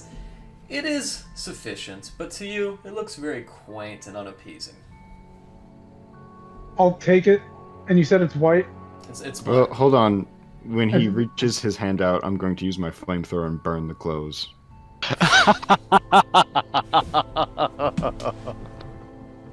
Well, that's just mean. Glen, I will untie the black bandana that I wear, bandana type clothing Yeah. or cloth that I wear around my head. I'll take it off. I'll untie it, take it off, and I'll hand it towards Rez. If you'd like, you can wear this. If it would make you feel better. You know what, Glenn? That makes me feel a lot better. And I look around. Is there any sign of anybody else other than us around? As a matter of fact, there this mare? is. Though you guys are very far away, you can see actually into the village of Lonelywood. There is a single house with light emanating from a window. But I don't see anyone like watching us at the moment, right? No. Okay. Is that the house we know? I take that bandana and I flourish my cloak and I shrink down a bit, and I'm now a dwarf who looks like he could maybe pass for Glen's cousin. Very well kept beard and everything, and I take that bandana and I use prestidigitation and I wave my hand over it and change it into a black and yellow bandana, and I put it on. Okay. As you do And so, I Go to look at Mommy's Glen. house now. You're pulling it off quite That's nicely, good. Rez. It's very good. Now You that- think so? Should I change the voice too? What do you got? Well, you know, I could get down here. It's a bit Okay. aggressive. I like you to be such charming as the angel you are when you sing. Oh, you want me to be more like Glen? Oh no. Be No. I say me, be charming. Oh, Oh. you That is horrible. You know, I think I will. I think in this space, I think I will sound a bit like Glen. I did base Alright. this look off of him. Yeah. It's about time I get some recognition in this group. You know, You even a have all of it, cold, my friend. even a cold or the flu can catch Glenn lately. No, nothing can catch him. You know, so be yourself. Shall we make our way to Larry's house? I do believe that she has a heart that needs to be delivered. I think we should get off the ice, and Alistair's going to begin pushing the cart towards the shore. as it does so, with the added weight, you guys hear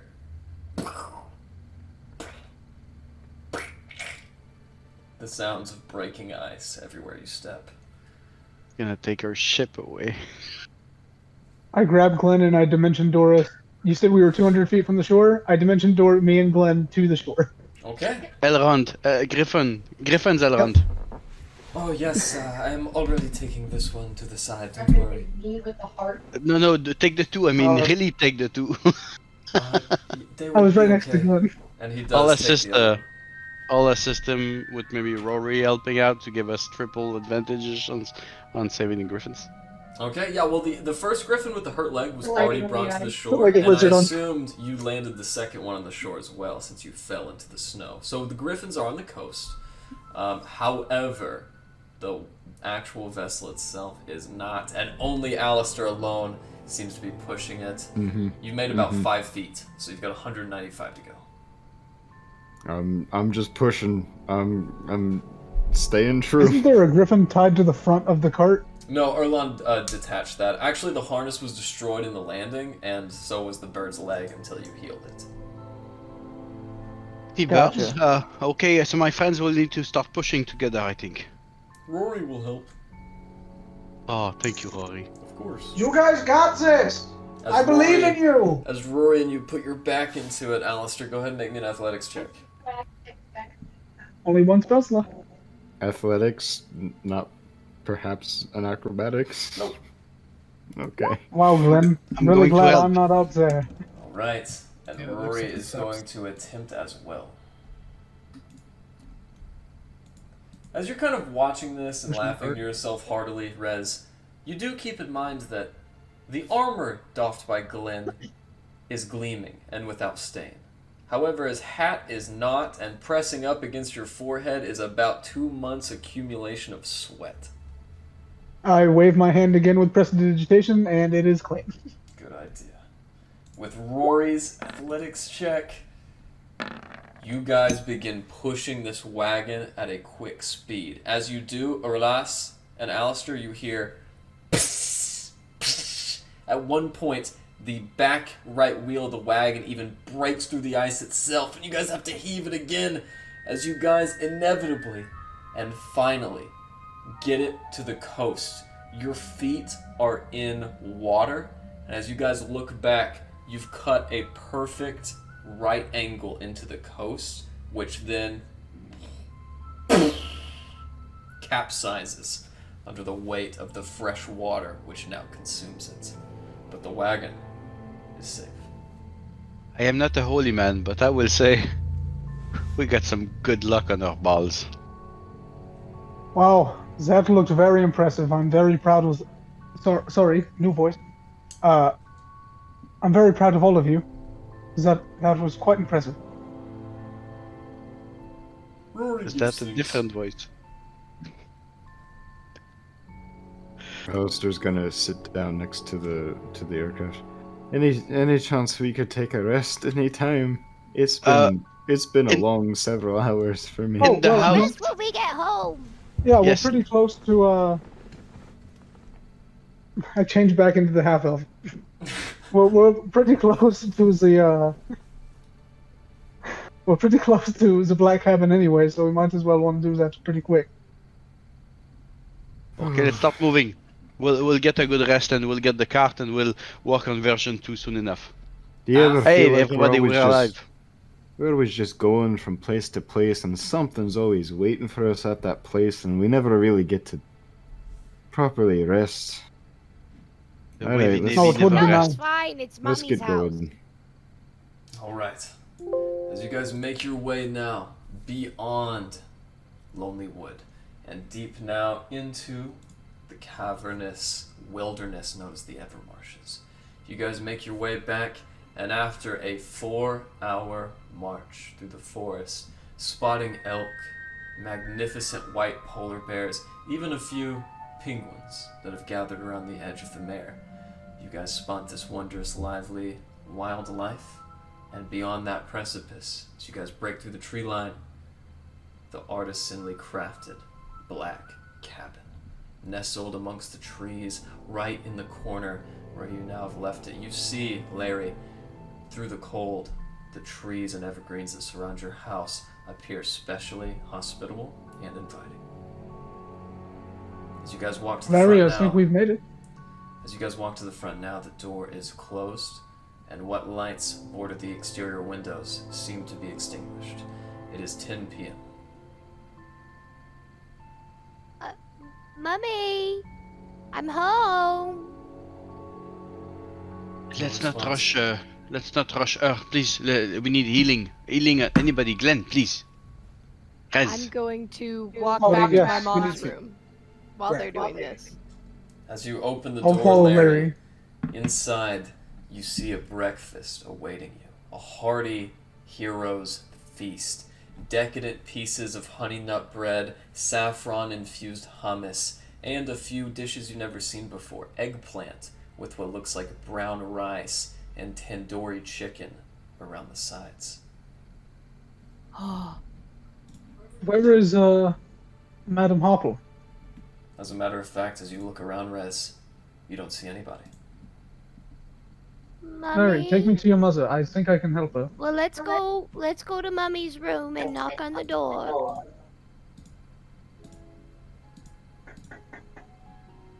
As you guys make your way up the stairs and in to her room, you hear a knock at the door, or rather you create one.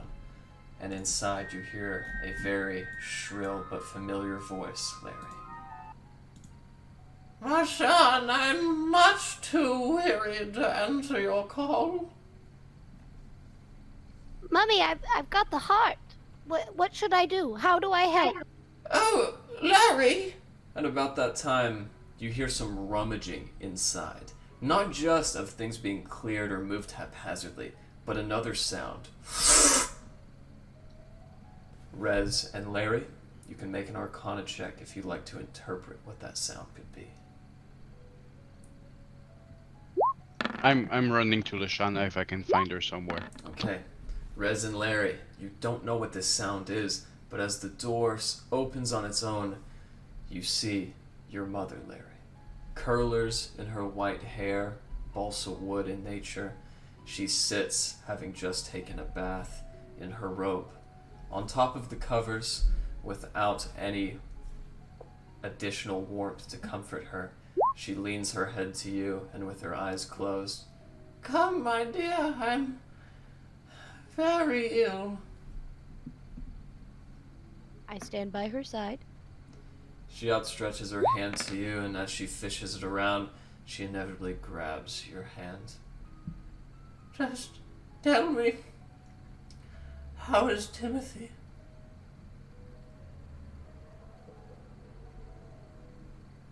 He seemed well. Yes, well, as much as I can hope for. She breathes life into her nostrils, and her eyes expand a little bit wider. You see her eyes are not only bloodshot, but it looks like her pupils are red as well. And what of your father's gift, the heart? It is fine as well, and I pull it out. Before you even reach for it, she grabs your other hand. Layree, I am so very sorry. For what, Mother? All of these years, you and the others, I have lied to you, my daughter. Please forgive me. Well, I'm sure it can't be that bad, can it, Mother? All these years, I've told you your father has been at the Amethyst Sanctuary, studying magics and spells. Layree, your father is dead. This is all that remains of poor Meltheron. His heart.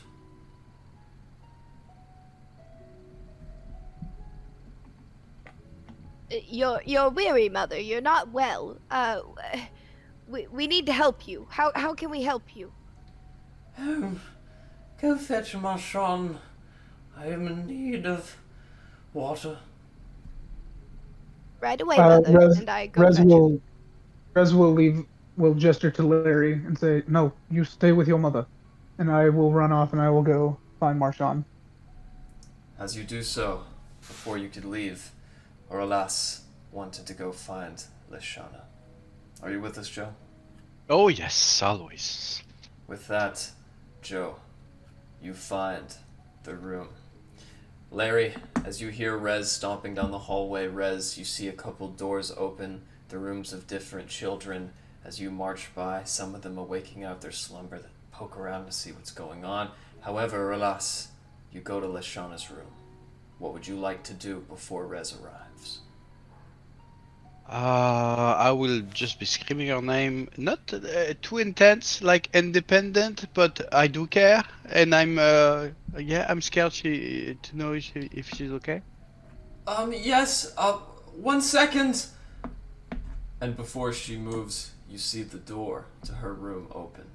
As it pokes out from the side, you see two pointed purple tiefling horns and a brown goatee that poke right between the crack. Yes. Oh, Orlas, I did not realize you were all back so soon. And this one is which one again? This is Marchand, the Calestian manservant of Velen Harpel. Yes. Well, isn't that quite happy that everything is right? Well, that's just great. I killed the king. I stole a griffin in the air. I'm just gonna say that. You're fine. Take your time. There's some pressing matters attending in the house. So I'll get a fucking drink. Come meet me as you please some other time. At about that time, the door swings open a little bit wider, and Marchand looks at Leshana, who's in the bed, as she covers herself with the duvet. Or I should be going as well, actually. Wow. And Yes, a griffin in the fucking air. Yeah, I'll see you guys in a bit. Yes, be pleased. Yes, sure. I'll go. I'll go grab some alcohol anywhere. As you do make your way down, you find a stout bottle of uncorked Kalishtan wind sitting on the table. Inevitably, Marchand emerges, this time clothed, and as he walks down the cherry wood steps, Oh, Master Ez, how can I help you? Oh, you look out of breath.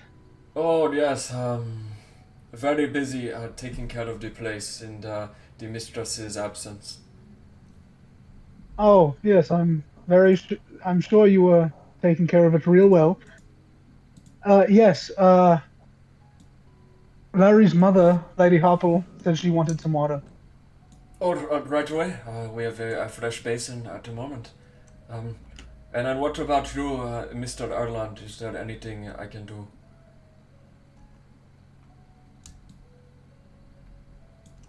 Perfect. Okay, be back soon. Be pleased. and as he takes his leave, Layree, you inevitably see a very unkempt Marchand. His goatee is a little frazzled. He lays back his mustache with his saliva as he has no wax at the moment. And Layree, you notice something else too. A hickey on the side of Marchand's neck, right about here. As he pours water in a basin, he soon begins dabbing your mother's forehead. Layree, don't tell the others. I don't think their little hearts could stand the truth. Okay, Mother, I won't. Oh, But gosh. you have to promise me that you're gonna come back from this and that you'll get better. Of course, my dear. I have no means of leaving. Can I try to give her the heart for like a third time? Sure. As you grab the heart and outstretch it to her, she senses the warmth first and clasps it with both hands. Oh, my sweet. She takes it to her chest and just lets herself warm as Marchand begins dabbing water. That is enough, Marchand. I need rest. Of course, And- mistress. Mother, do keep your things properly locked away. I think Timothy might have taken this heart. Actually, I know that he did. So, be wary of that. Wouldn't want it to happen again. But he's good. He's good. Of course. Yes, please. Stay the night and I might regain my strength in the morn. We will, Mother. Good night. Good night, my sweet. As she breathes in a raspy breath. Sorry. Go And ahead. I will join the rest of the party. As you return to the dining room, you see a strange look on Orlas's face, and inevitably, Yeah. Lashana comes out of her room as well. Come have some Can I kind make of an drink. insight check on the vibe between Lashana and Oralis? We You know, need this some. is See if I can deduce what happened. It's Yeah. cold in this room. Yeah, make me a vibe check. No, go ahead and roll insight. Yeah, you knew. This is troubling. You're not sure. Does Oralis look troubled? Like, does he look like he saw something he He probably shouldn't does. have? He does, but this is absolutely the limit of your awareness. Okay, I'm gonna go up to Oralis, and I'm going to say, "You look a little troubled, my friend," and I offer him that last the other half of that bottle, my last bottle. Okay. Well, thanks. I was finishing this one. Oh, it's pretty finished. There's some left in my drink. Just fucking pour it over there. Everything is fine. I feel that Layree's mom and us and timing of the life is great. So we are here. Everything is good. Take a seat. Have a drink. Upon hearing this, I think Larry is going to sleight of hand some water into his drink a little bit. All right, roll a sleight of hand check, and Urlas, go ahead and roll a perception check. I will pass that roll. I feel I don't give a damn about what's in my drink. I will just proceed. Tastes a little watery. As Erland finishes tethering the two griffins to the black cabin, he steps in as snow begins melting off of his boots. Erland, there is a delicious Kalishtan meal prepared and a very drunken Urlas at the table. I'm gonna match Oralis. For every drink he takes, I'm gonna take one. And I'm going to make it known to him that I'm gonna make it very exaggerated. Every time he drinks, I drink, so he knows exactly what I'm doing. Are you? Is this Erlon- a race? Is this a race or a marathon? Erlon is Oh, going to ignore You know the. what the eyes are. Aaron! Erlon's going to ignore the drunken party members, and I would like to go up to the table, pull up a chair if I need to, and just kind of like slowly sit down. And so we're at a tavern, correct? You are actually, right now, at Velen Harple's cabin. Okay. So is there like a waitress or something, or like what? There is a servant by the name of Okay. Marshawn. He is a purple tiefling who is kind of like the personal butler of Larry's family. Awesome. So I'm just gonna pull up a chair really. Have a chair. Grab a feast. Okay, bud. Yep. Well, guys, I got the griffins all taken care of. Whenever Marshawn comes back, I would love a mead if possible. It's been a while since I've had a mead, and I think Orlas and Rez are gonna be rubbing off on me just a little bit. So might as well laugh while I'm at it. And about that time, Lashana comes Lashana, downstairs. sorry. No, you got it right. It was Marshawn. And as Lashana, the female high elf, sits at the end of the table as far away from Urlas as she can, what would you like to do, Urlas? It's great that everything is fine. So many good stories to tell you from the last time. There was this dwarf, the Durogar. He was a king. He had basically an army. We dealt with it. My swords, Shadow Blade, jumped, fucking pierced his heart. I think the throat went. It was crazy. All I kept thinking is, as soon as I'm done saving our butts and our lives and saving these lands, everything will be alright. Yes. And everything is alright. So, cheers to that. Yes. She kind of raises a flute of water. I'm glad we see eye to eye, Jajik. You and Rez are certainly good friends to have. We are. As this is happening with my tipsy state, which is not something I would do normally. I would try to insight to make sure, with my bad judgment that I've had a long time, if it is really, and not perhaps a changeling or a ghost or a curse. Go ahead and make that. I also need you and Rez to roll insight checks, please. Okay. I'll go disadvantage. I'll even go triple disadvantage. I'll take the 9. Okay. As you look at her, you suspect it is her, but maybe it's not. Maybe it is a changeling. And I do need you and Rez to roll me a Constitution saving throw. You guys are very drunk. I'll even do disadvantage because I don't. 2 is fine.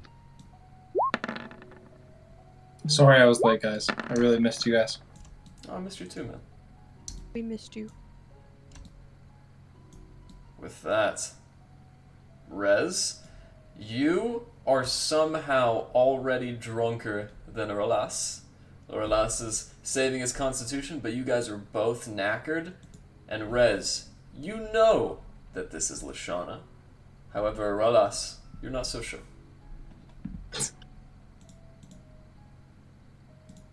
You know, Red's at the been end. pretty drunk Go ahead. before. How drunk? Like, is this the drunkest he's been? I would say so. Okay, I'll keep that in mind. As You know, at the end of this night, I think we should take a pen. Hold on. Yes, there's some good lyrics I'm thinking of. For you. For everybody. For those things Well, in you the are world. thinking of lyrics for me? Yes. So many good songs. Oh, yes. I wave my hand and Mage Hand comes up and starts sloppily setting up the dulcimer as I'm just like over here drinking one hand, using Mage Hand, and eventually gets up and starts playing a song. And I look over and I start doing an impression of Alistair. I just say, I've got a gun. It never hits anything I ever want it to. And my face just changes into Alistair's face as I'm doing this. And that motherfucker, he fucking nearly killed us all, but he did fucking land the ship. Well, I'm your that captain. day ain't so Look bad. at me. I'm your captain. Cheers to that. At about that point, Drink. you guys see Lashana kind of laughing behind her high elven hand in a very dainty fashion, and then you hear another laugh. Oh yes. And as he kind of looks about the room, Marchand looks down at his feet once again. Is there anything that anybody else wants? I turn my face into Marchand's. Oh, is there anything else anybody else wants? Hey, that This is guy. offensive. Very Hey, Rez, stereotypical. you're tipping the line when Oh. you've been drinking a little much. How about some water? I'm toting the line. Yes, that's me. A round Classic of Rez, water for toting the table. line. This is a free theater experience on the first row with my Do friend me. Rez here. Do me. Please, Marchand, turn my join us, face have a into drink. I My am intent is I ate two people when I got scuttled. I did do that. I would like to cast Mage Hand on Marchand and just behind him so he doesn't quite see it. Just tug on his fucking tunic and just see if anything happens, you know, because I know illusions just a tiny bit and I want to fucking annoy the guy and I don't give a damn. So I just want to fucking tug with the Mage Hand behind him. Just see what happens, you know? Are you doing this stealthily? I don't give a damn. I'm just fucking having fun. Rez is doing impressions. I'm pulling people's clothing off from the rear. As you do that, yeah, his tunic, he has like a nice velvet short half cape that kind of hangs down below his blue tunic. As you give it a short tugging, Head! My mother made that, you know. My mother made that, you know. Stop picking on him. What did he ever do to any of you? Got him. Oh well, that's not the Well, I don't think he problem got that picky actually. from. No, he seems from to be your quite mother. resourceful and helpful. I think he keeps everybody warm, you know. what is that supposed to mean? Well, I said nothing. I don't think he got that hickey on his neck from your mother. Well, then, ew. Okay. At about that point, he picks up his apron. Here is your mead, Master Erland. I can tell that I am needed elsewhere. Thank you. Be pleased. And he leaves the Marchand, table. I'm sorry about my friends, and get pleasured. Do not worry, Mrs. Layree. You're not the one in need of an apology. So Layree is Is your mother okay? Yes, she's very weak. Definitely in no state to be given hickeys, that's for sure. Whatever you say. Anyway, I gave her the heart, and it seemed to warm her old bones, and maybe by tomorrow she'll be feeling a bit better. Good. That's all. That's all the news as I needed for right now.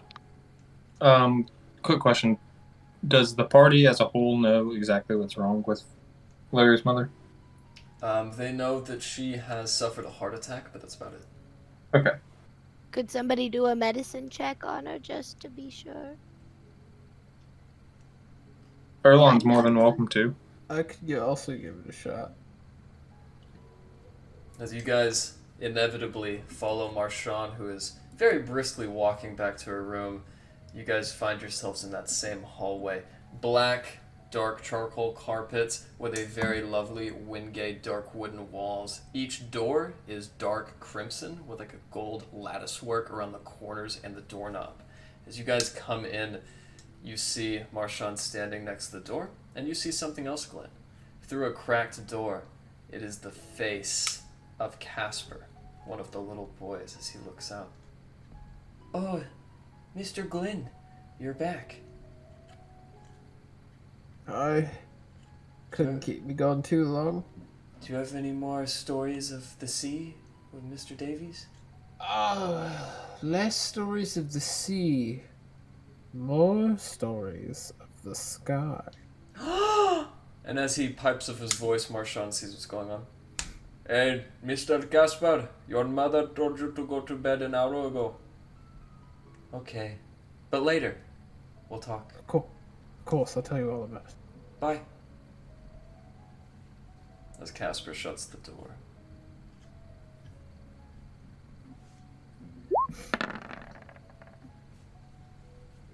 We're going to check on Larry's mom. Larry's mother, right? Okay. As Make Marchand sure looks that's up. what we said we were doing. And what are you two doing perusing as of late?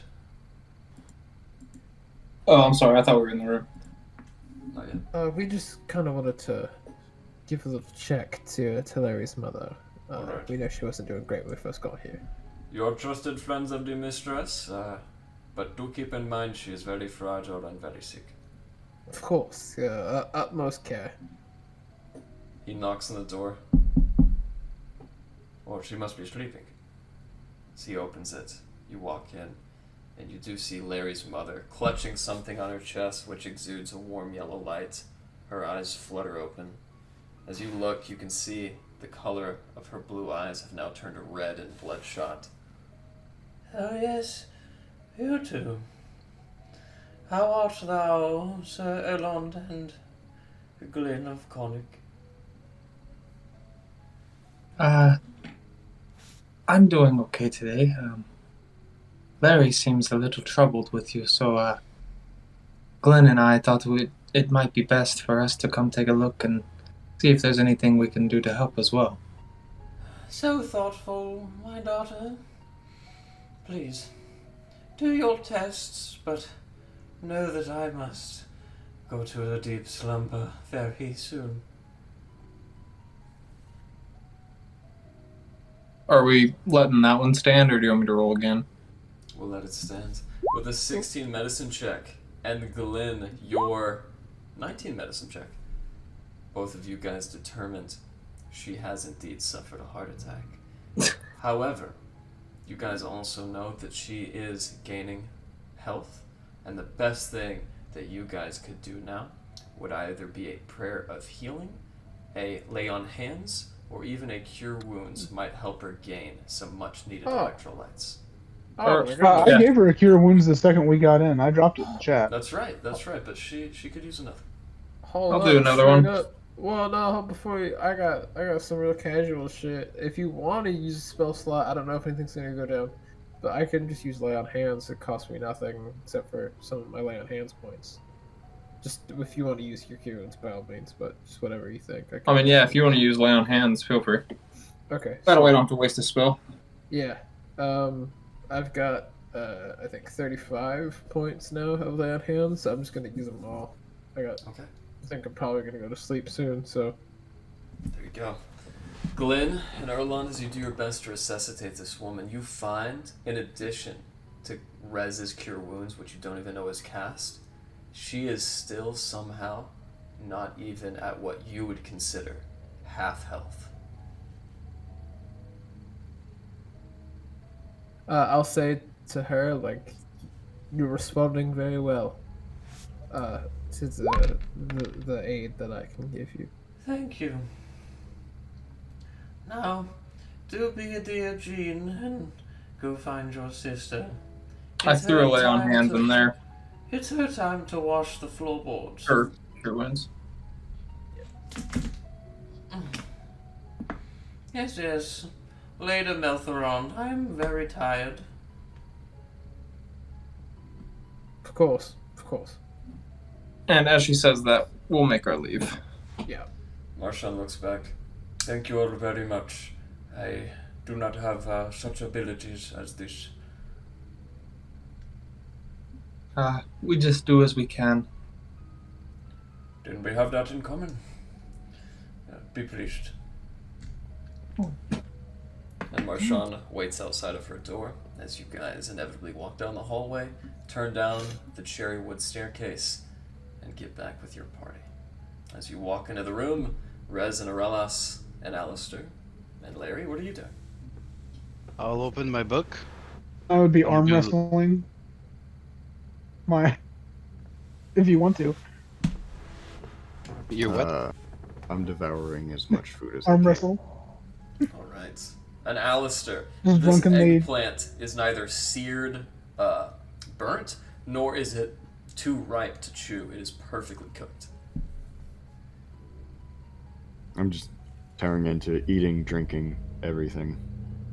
This Alistair? place is quite the place to enjoy good tasting stuff, it seems. It's the best place to taste the sweet nectar of the gods. And I stuff my face with a chicken. You know, Glen? Yep. Hey Glen, where are you? Arelas is trying to get to you. Do I need to cast a spell, Glen, to get... Oh, you're in the same room. Come have a drink. You know, we're not sleeping in actually a mountain prison tonight. It's quite comforting. You know, it will be nice to not sleep in a mountain. Lashana You can looks sleep in on. the bed. A Lashana bed? looks A on hole? in intrigue. Oh, that must have been terrible. Tell me of your experience in this mountain. Please, Glen. Tell a story. It's a good story. Oh, you know, Glen is the best storyteller there is. you know, actually, I would give myself second to best storyteller. You know who I'd give first? Arelas. Why don't you tell her? I'll give you some know. backing music, Arelas. Here you go. It's dramatic think- and okay. moody. I think with the music it gets better. So, Glen, you were there. You could tell the story I as was good as there. I can. So, could tell it please, We slept in okay. a mountain. Larry, I need you to shut up. Layree, Shut up. Layree, the mountain. In like a sleeping bag. So I had a good idea. I thought stealing a actually good. Do you know Elitids, Leshana? I've heard stories from my time in the Wizard's They Tabernacle. exist. Very real people. They have flying ships. Oh no, Arelas, you have had far too much to drink. That is impossible. We have No, a it's flying true. ship. No. Alistair, Oh, please it's say true. the ship was And I real. turn into one of them. Oh, that is very interesting. What do you call No, it's these not things? interesting. It's quite actually scary. Horrific. I mean, So you think stealing a actually alien race spaceship is a good idea? I Actually, it think- is not. all right. So next time you want to teleport into a flying spaceship and try to steal it for yourself and your group and your friends to save these lands, please don't, because it will actually fly back to its owner and you will be a prisoner for a couple days. You know, that is very interesting. I have not heard of a ship, but a young courier did stop at a cabin but a fortnight ago and inform us of the existence of some dragon. Have you all heard of this? Oh yes, we've heard of the We've dragon. heard of a dragon. Absolutely, my friends, they stopped it. Yes? We in killed that dragon. Oh, I did not even think, Mr. Glen. You have my regards. I will take them. It's all Why do Glen. I have them? Glen did it all. Oh. Have you not heard? You are Glen of Konig, yes? That isn't just a surname. As That I is recall, me. you dwarves do name yourself for clan holdings and other ties of kinship. I am Glen of Konig. That is me. We're going there next, actually. Did your relatives live in the village, or had they dwelled in the Dwarven Valley? My father, he stayed there. He's got a great bar there that everyone goes to. It's awesome. You should go next time. We head there. In fact, we're headed there soon. If you'd like, you can accompany us, and we'll go. She Great drinks, outstretches great her food. hand and very lasciviously brings it over your fingertips and clasps your knuckles in hers. I will not be accompanying you, I'm afraid. Next time, maybe not this time, but I know you're probably busy. Well, it is just... that is where the dragon lies. I can tell this is news. Perhaps you wish to wait until the morning. Rez goes pale as a ghost, When finishes you his say- drink, and when goes you say upstairs. It lies there. We have griffins. The next Bedtime, step is right? dragons. No. Ooh, look at the time. I think it is time for us to go to bed. You can if you. Actually, I'd have a few questions. It sounds like there's something maybe that needs to be said to me. I only know what the speaker's courier had to deliver. And he delivered what? Well, the speaker of Prince Shandar is a human fellow named Mr. Southwell. He and his scouts returned from Caer Konig, but only 7 hours prior to my receiving the message, and they have informed us that the village of Caer Konig has been destroyed. But Rez, he spoke to my dad. He Well, sent it him a must have message. happened sometime between him talking to him and. Does and it matter now. when it happened?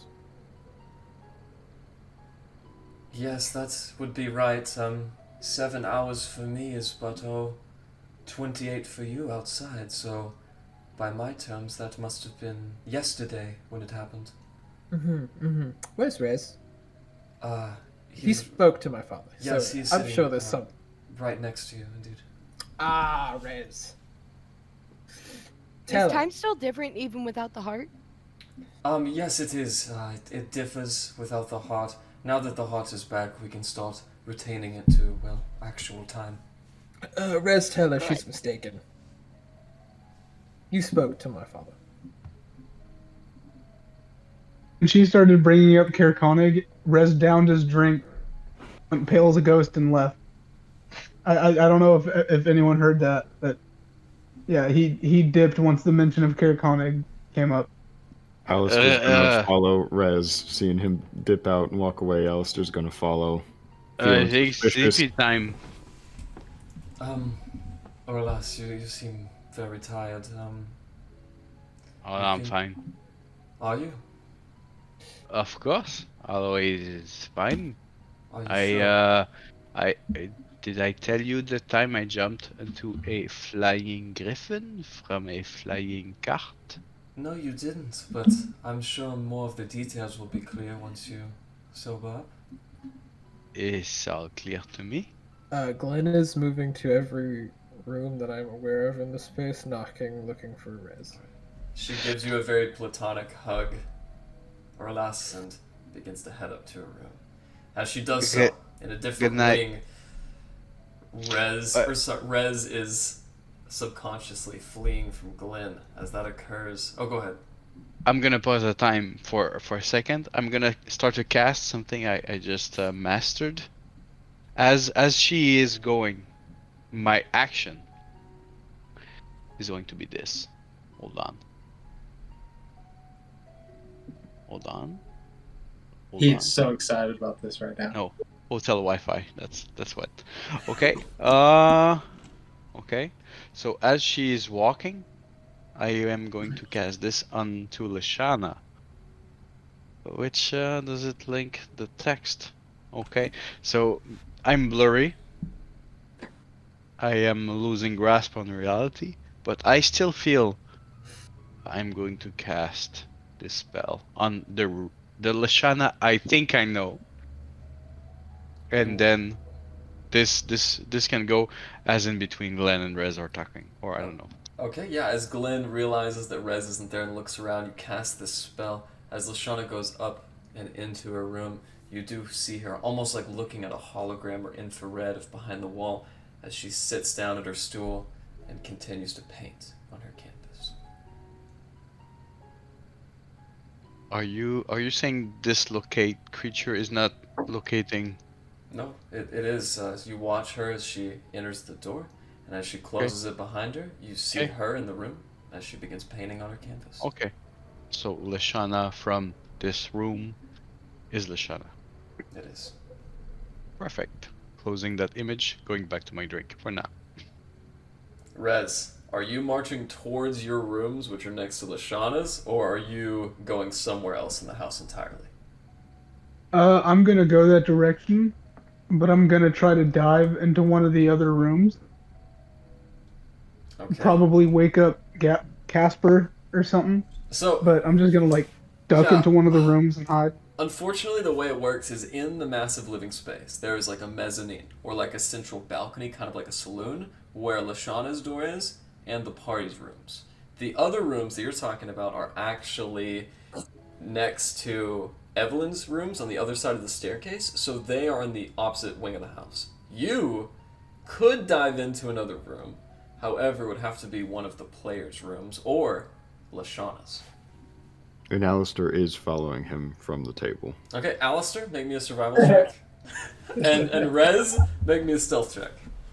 Erlond is just sitting at the table with his glass of mead, just like kind of smiling, just like, what in the hell? He's like, this kind of night has never happened, so That's right, yeah, you don't really know I'm what's new for going on. him. And Rez, as you find a random door, you open it and dart into the darkness. Which room would you like to choose? There are 6 in this hallway. Like On 3 on mezzanine. each side. Well, no, 1 through 6. Pick your number. there are 6 rooms on the mezzanine that she uses for guest houses, and they are all on the right side and visible from the living room. I'll go in the 4th one, just like What's slide into it. behind door number 4? As you enter Rory's room, you open the door and slam it behind you. As you do so, I need Glen, since you are also following, to make me a survival check. You got it. I also realize it's a nature check. Sorry, nature check, but you still would have failed, Alistair. Sorry. Okay. With Glen's that, on a hunt. Glen, you find a single boot print in front of door number 4. I knock starting at like a regular knock, and if I get no response, the knock gets heavier and like more aggressive. Rory tired.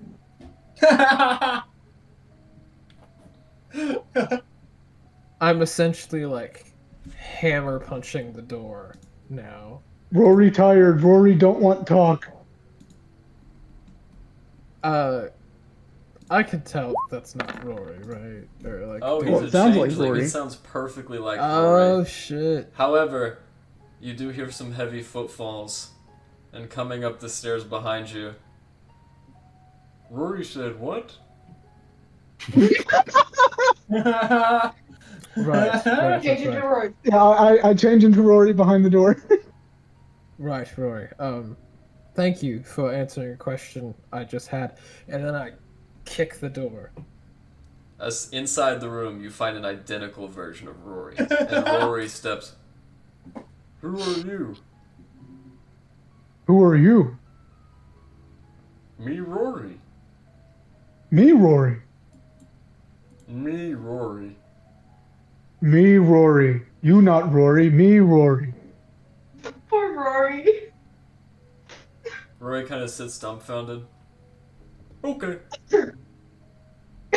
The moment Rory says okay, I take my sword out and I point it towards the Rory that was inside the room. I turn back into Rez and hold my hands up. You, Rory? Me, Rez? It's me, Rory. You, no, me, Rory. Correct. Me, Correct, Rory. Comma. There's a comma. It's me, comma, Rory. Rory must be drunk. Rez, Why don't you put down the sword? I will. I will. First, I want to just ask because Lashana's under the impression that That's to see if I can hear that. Oh yeah, you're watching this whole thing that's taking place on the balcony as you just sip your mead. It's like a play. Lashana's under the impression that Kairkonic's been destroyed. I told her Well- that you've spoken to my father, and he seemed fine. So I just Yes, and I also talked to Sheriff Southwell, Mhm. like on the travel here, right. and he said that Kairkonic was fine. So my information was up to date. Make a deception check, Rez. Can I make But an I did insight talk check? to I talked to Southwell. You did. That's not a he, lie. You He said did. He did not say Kairkonic was fine. He said that the dragon destroyed East Haven and that they were on their way to inspect Kairkonic. Gotcha. Okay. Misinterpretation. It is a convincing lie, Glen. My God, you rolled a 6, and it was a fucking 17. He rolled an 11. No, 11. No, No, 11 I have a plus- plus 11. 6. Oh, Yeah. oh, my bad. yeah. My deception is Here's my what's highest crazy. stat. Even if those were just Oh my straight God. rolls, Rez still would have won. I convincing lie. after having my scimitar, like the tip of it, like at his neck, I'm gonna put it in my sheath. I just take a finger and move it to the side. I'm choosing to believe you because you're my friend. If Thank you, I find Glenn. if I find out you've been lying to me, I will not hesitate to cut you in two. Rip my fucking heart out, bro. I want you to know that right now, you need to thank our loss. This is Because I- Erlon right now.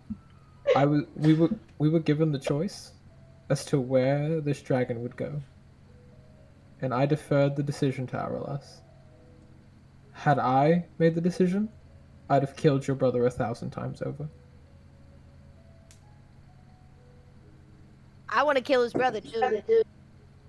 Okay, I'm like, ah. And I sheath my sword and then I go back downstairs. As you All go, I can truly say is, goodbye, Glenn. as you say goodbye, Glen, you walk down the stairs and see Aralas and Layree waiting just in time for Erlon to get up and leave. Sipping his mead. Yeah, Erlon's just gonna, after this, gonna go outside, and he would like to use. He would like to use his cosmic omen. So that's is that a D6 or a D20? I forget. That is a D20. So I'm gonna do my cosmic omen with that. Your omen for this 24-hour period is woe, as you have rolled below a 10. So after that, I'm gonna whip out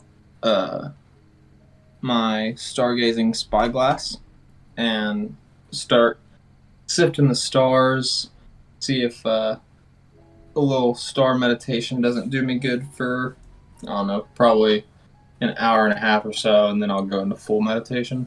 And it does. Like before, you gain a brief insight into events to come. For some reason, you suspect overall goodness, as you typically do when in the company of your fellow party members. However, you also sense something else. A darkness for 10 towns is all you really glean. However, you do see something else, a little bit more corporeal. In the night sky, staring up with your telescope, you spot what appears to be a flying bird-like creature as it graces between the rime and the clouds, dipping up and below it. And the other griffins on the ground. As this creature flies throughout the night sky, your meditation is complete. Awesome. Those of you inside, or alas, Alistair and Glen still sit at the table, with Layree as well, I believe. Inevitably, about 3 hours later, deep into the night, Marchand comes back to the table. Comrade, you're all still up? Is your bedding not adequate? Alistair's gonna go flop down on one of the chairs or a couch or whatever that's in like the central room, maybe near the fireplace. There is a Rez went leather down bench next to the right after that whole thing with. Right, yeah, yes. Rez is asleep, and Alistair gets some much-needed shut-eye. Larry And he's goes, sleeping. He's sleeping with his pipe in his mouth. So just as he sleeps, like different smoke creatures are just Arms crossed, hat over the eyes, I can see it. Yep. Yep. As you take a much-needed and spontaneous rest, you and Layree, Glen, and Aurelas, you see Marchand at this table. Listen, I might be from Kalishte, but I am not stupid. If this had happened back in my home to a wedded woman, I would be a lucky man to survive. However, Leshana is not married, and neither are you.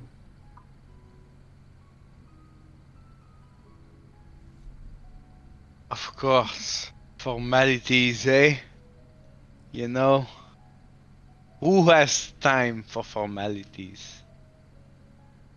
Well, none of us do these days, but alas, I did want to apologize. As he puts his hand over his heart. You know what, Marchand? I'm going to slap his right shoulder. You know what? You know, life happens so fast. I'm gonna slap his right shoulder. Just locking him into place. Yeah. You know, having heart for those around you is not a bad thing. You know what I mean? It's, you know, it's okay, and I'm gonna slap him around. Give him the right. You know, you have heart. If I had known, or alas, it is just the last time you were here, she seemed very distant. Do not worry. Keep your heart, because without heart, who are we? Nobody. I'm gonna tap him on the left again. Yes. And I'm gonna finish my drink, Sparrow style. So, be pleased. Be pleased. Oh, be pleased. Do you mind if I join you?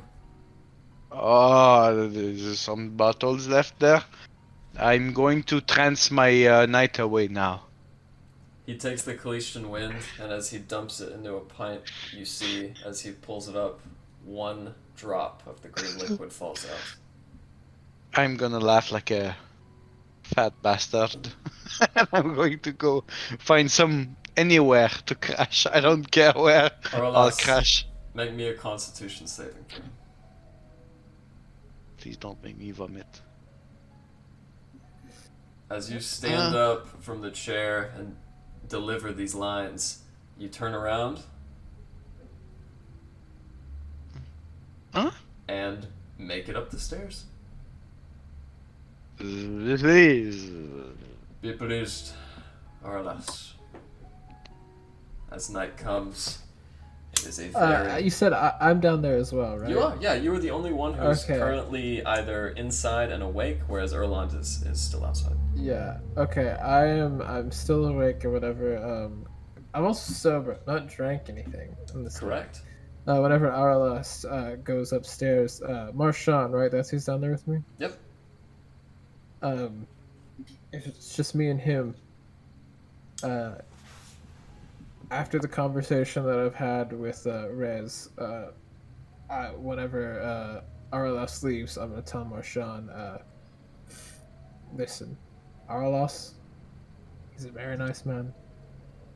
As far as I know, he has not done anything incredibly heinous in his life. I'm prepared to do a lot of heinous things if you cross my friend again. Of course, Mr. Glen, I truly meant no subterfuge or ill will towards anybody. I was just lonely. Of course, I can't fault you for that. You know, we've all got our problems. I may have a new, very big problem. The message is very clear, though. I understand. Otherwise, carry on. I like you, Marshall. I don't want you to think otherwise. But I like Aralas a lot more. I understand. From now on, I will do my job, and this is it only. No fraternizing with her, at least. Good. But don't let myself and Aralas, change otherwise. If there's nothing for Aralas, that's not my business.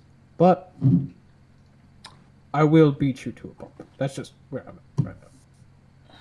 I'll do it for fun right now. I'm kind of in a space right now. I understand, and I do not wish to interfere with the raging puma. Anyways, carry on with whatever you've got going on. And for the first time ever, he just says, "Mm-hmm," and walks away.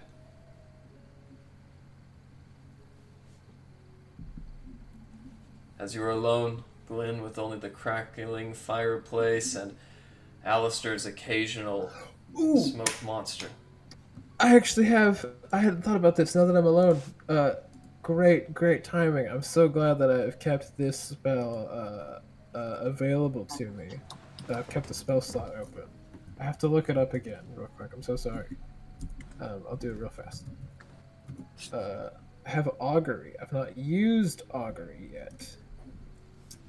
It's one of my oath spells.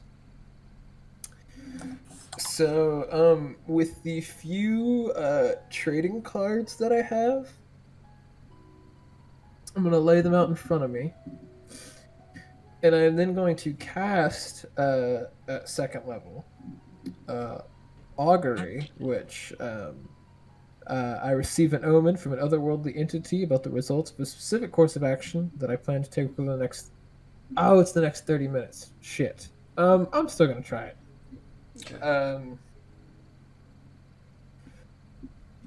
Especially because I don't know how time works spell-wise in this space, about what results I can expect when going to visit Caer Konig. And the 4 options, if this would work, would be wheel for good results, woe for bad results, wheel and woe for both good and bad, and no results for results that aren't especially good or bad. Okay. As you stay there with your normal deck of 3 Dragon Ante cards, you also have the Joker card and the Spy card. Yes. As you muffle them all throughout, you receive 3 cards in return. One is the card of the Joker, something which is yet to be revealed yet soon will be, and to your surprise. Second is the Grey Paladin. You know this to be the sign of good deeds, yet those devoid of moral attribution, the sign of duty instead of morality. And third and finally, a card of the Golden Dragon, the highest suit of the highest card value. You expect this to mean Joker, unexpected, Grey Paladin, duty, and Golden Dragon, benefit. Okay. Okay, I put them in my pack and I try to get some sleep. As night comes to all of you, you gain a much-needed rest. And as you, Erlas, and Erland finish your meditations in the morning, I will say, Erland, you are the first one up, as Erlas is a little hungover. Erlon's first order of business is going to be checking on those griffins. As he does that, he's going to also, play with Tiger a little bit. He's a little sad this morning. This morning, Manny is kind of hitting him a little harder than normal. So he's spending a little extra time taking care of the animals and I'll just say whoever he sees from the party first, like come outside or get on the patio or whatever, he's gonna holler back at them for a hand with the griffins. As you mark outside, you do see Tiger, who scurried out the door right before you did, is playing with the griffins, who seem very healthy, though a little malnourished. Would you like to feed them some of your dry rations? Yeah, I do have a question. So I was looking at my bio real fast about the Manny Carey stuff. So he had that knucklebone trout. That's right. You retrieved everything in your pouch, because as he fell over, you actually had to flip him, because Tiger was on the other side. So you did retrieve all of your possessions. Okay, so I'm gonna say that noticing that, I'm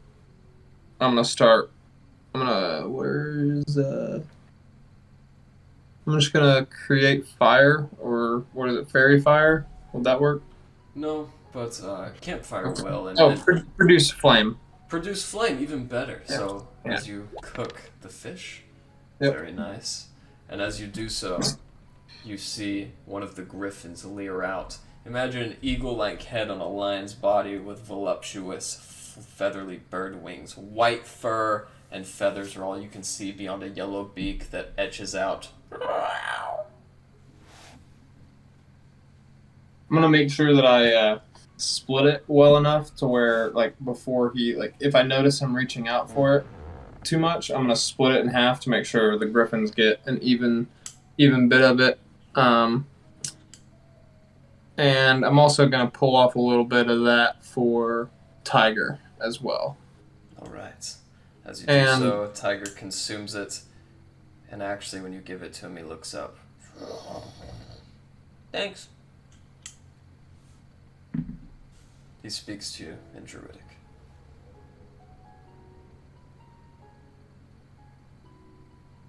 Ah.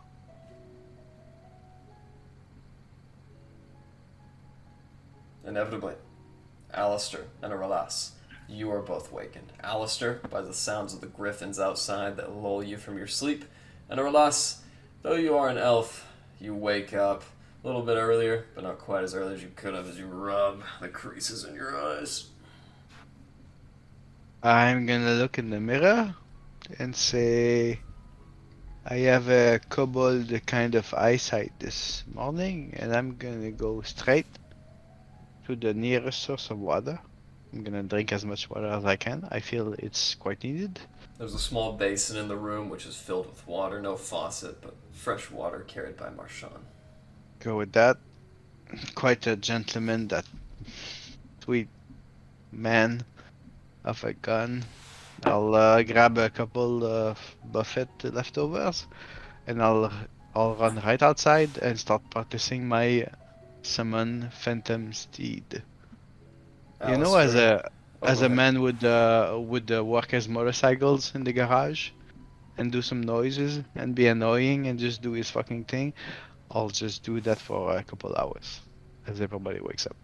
Alistair, Alistair, as you sense his leaving through the brim of your tricornered cap, the rest of you wake up at the same time.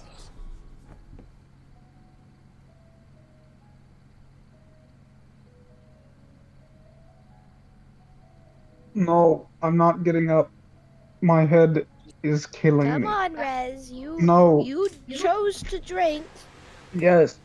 and now You can't get me up. reap the consequence. Oh, look! If it isn't the consequences of your actions.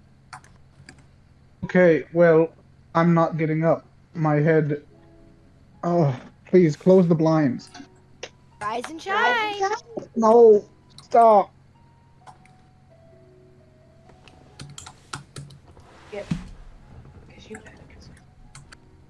Yeah, eventually Rez, being dragged by Larry pretty much, comes downstairs with the worst hangover.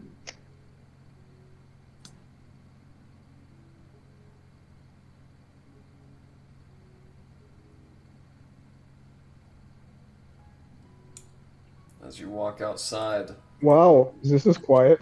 into the lobby, you, Alistair, the rest of you are awakened. Glen, what are you doing?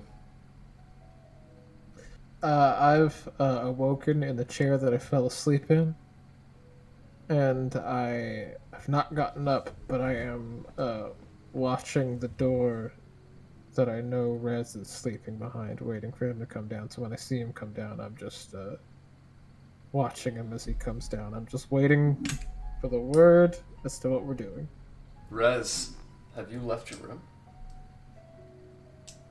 I mean, eventually Larry drags me out of it. Alright.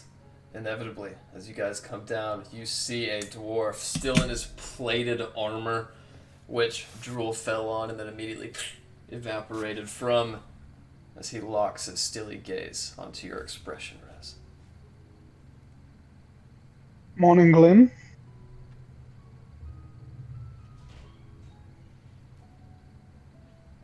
I think you're muted, Glen.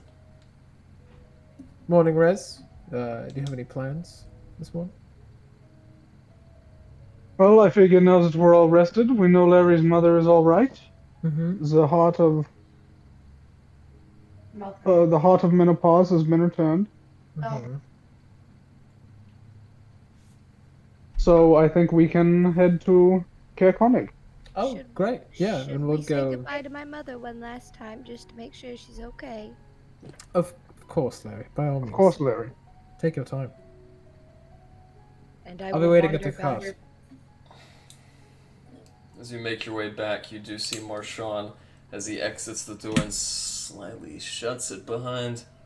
Oh, Miss Yari, you're up very early. Is mother still asleep? She is just recuperating after I took the colors from her hair. She is, she is awake now, if you would like to talk to her. I would. Okay, after you. He opens the door for you and shuts it behind you. Mummy, are you feeling any better? Oh, Mordred, is that you? Oh no, Larry. Good to see you again. How long has it been, my dear? Well, it's been since just last night. I'm sorry. It seems as though my mind is away from me. That's all right, Mother. But I'm glad you have returned. Now I will never have to worry about you again. You're home. Sleep well, Mother. Oh yes, my dear. Well, where are you going? Well, I think my friends and I are going to Kerkonic, but you need not worry, Mother. It'll be fine. Why are you going there? Well, you see, Glen's dad is there, and Well, we just gotta make sure that they're doing all right. The work's never done, so. I see. I will see if I can't do a bit of scrying before you go. And as she sits up, the pain racked through her body brings her back down. Oh, maybe later. Don't worry about it, Mother. We will be fine. Yes.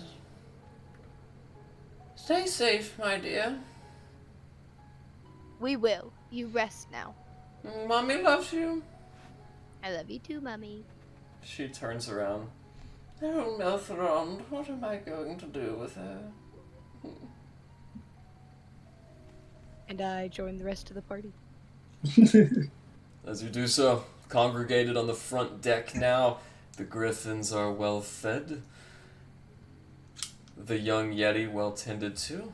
Looks a little bit sharper than usual as he's trying out different languages. What would you guys like to do? Is it time to hit the road? Rez grabs like a breakfast roll or whatever. He just sits in the corner and just drowns everyone out by tuning his dulcimer. As you guys come outside or near the house lobby, you will hear a mix of a horse and a bull, more like a ghost rider kind of mount, just fucking heening, and and I'm trying to cast it, and I'm actually revving the beast as I am, and I turn around and say, well. Are we ready to go anywhere? Fetch the cart, Kerkonig, what the fuck?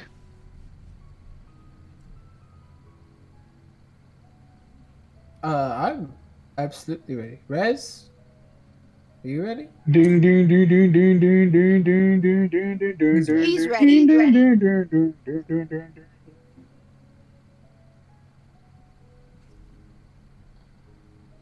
So, Alistar, just a sec. Hold on.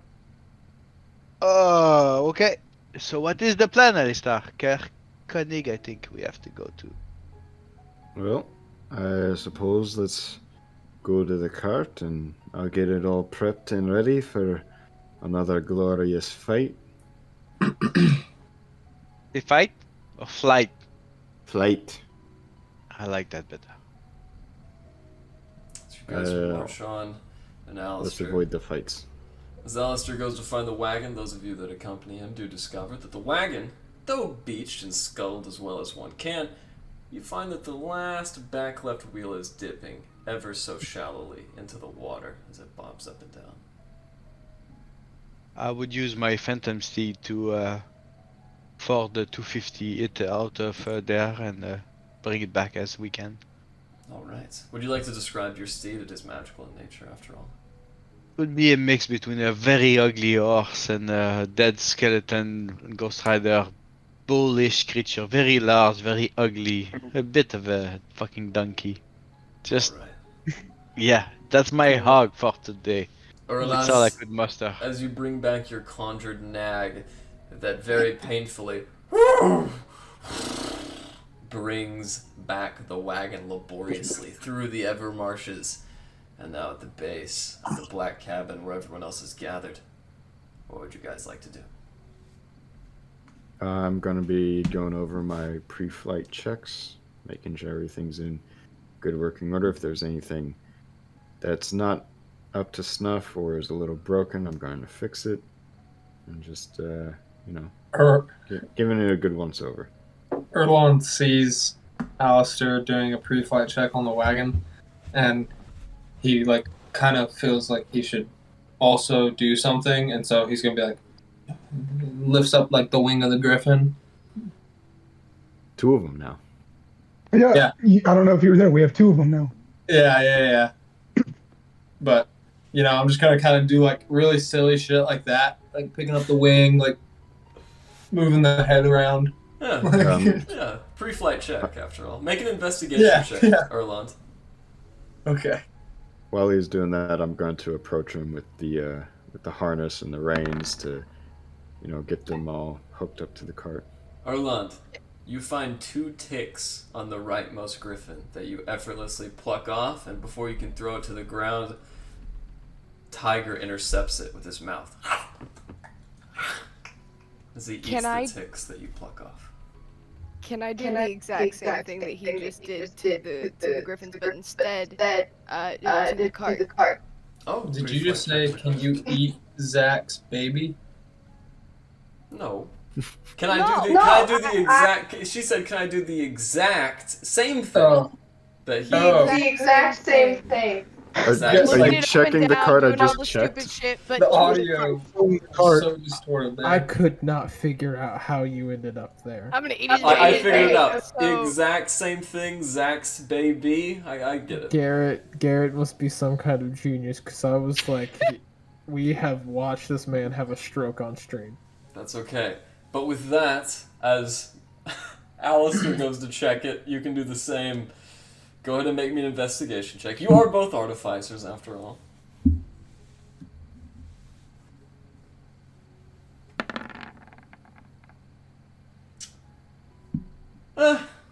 Seems to be alright. You kind of glance at it. Looks okay. Kick the wheel. Yeah, that's right. Yeah, it's attached.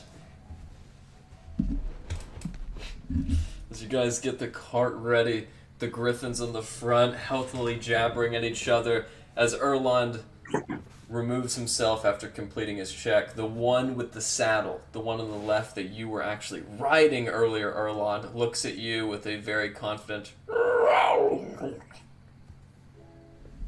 Well, Erlon is going to make a perception check. Was that a good or a bad? Kind of a quotidian one, like, come on. Okay, cool. As you hop on, you look over to the right griffin instinctually, and you see Tiger as he kind of pulls himself up, and he loses his grip, and he finally climbs back on the other mammoth, or the other griffin. And sits. R.I.P. to my boy. Rest in peace. And he sits on the other griffin next to you.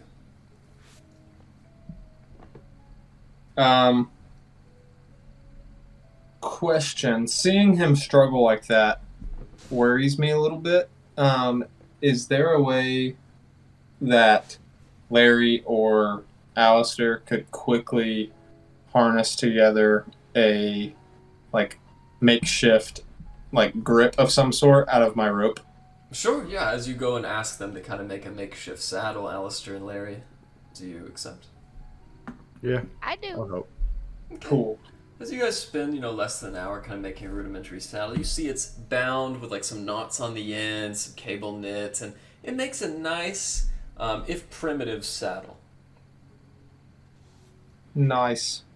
I like it.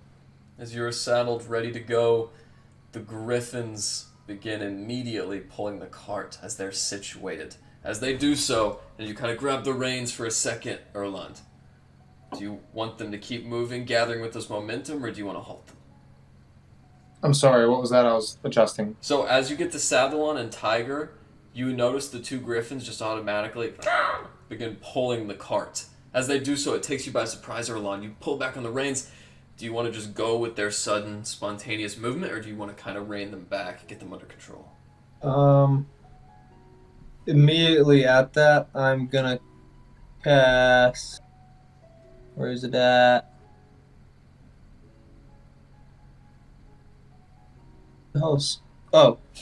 Speak with animals. And immediately say, hey, hold up, what are we doing, guys? And pull back. Do I need to make an animal handling, or... Go ahead and make an animal handling check as well. But you've already cast the spell, so you know what they say. As you rear back one of them, hey, what's the deal? We're not ready to go yet. Give us a minute. I'm ready, aren't you? Yeah, let's go. No.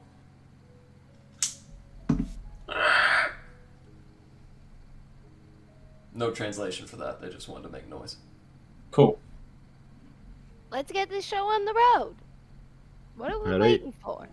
take it a position. Because you guys, whoever was building that saddle probably wasn't in the freaking boat yet. I don't think I anyone crawl up was into in Rez's yet. lap. Yeah, that's right. No one was in Okay. yet. Yeah. And as you see Erlon kind of look at these birds, he looks back and just kind of waits for you guys to get in. Guys, they're very impatient. We should probably be going. Is this too much for you, or is it safe? What was that? Oh, never mind. I'll just go. Before we all settle in, I would like to use my rope and the cloth and leather I have to make kind of a makeshift parachute that's tied onto each side of the cart, so if it starts falling, maybe that will go up and slow our fall a bit. Sounds good. Yeah, and you do so. Go ahead and make me a tinkering check, though, as you've never made anything like this before. Well enough, yeah. Oh my gosh. It'll definitely do its work. Garrett, your music just confused the shit out of me for a second there. With that, everyone gets in the cart. I do need a marching order, starting with who's going first. I'm taking the front seat again. I Front built this seat? thing. I'm I'm taking sitting. the front seat. I'm on top of Rez, napping. Okay. Glen, do you take shotgun? Shotgun, yep. Erlond is taking the actual front seat. Right. Yes, of Yes, yes. And Orlas, you're somewhere between Rez and Layree in the back. I'm Mexican hat crashing in the back. I totally understand. Please go ahead, my friends. Wake me up when we're there. He's Cancun vacationing. That's what he's saying. Yeah, basically. There is not Rez, but Rez has his head in Rory's lap, also trying to get some sleep. You know what's so telling? After all of this, all of the dreadful glances shared between Rez and Glen, and this tension between the two characters, Rez has had Glen's cap on the whole time that night took place. As you look at Rez who's wearing your cap, wondering if it's still going to be there at the end of the day, Glen, you guys begin pulling and gaining more momentum and speed. Erland, as you control the reins, I need a very important animal handling check. Are you proficient with land or air vehicles, Erland? It'll be in your proficiencies.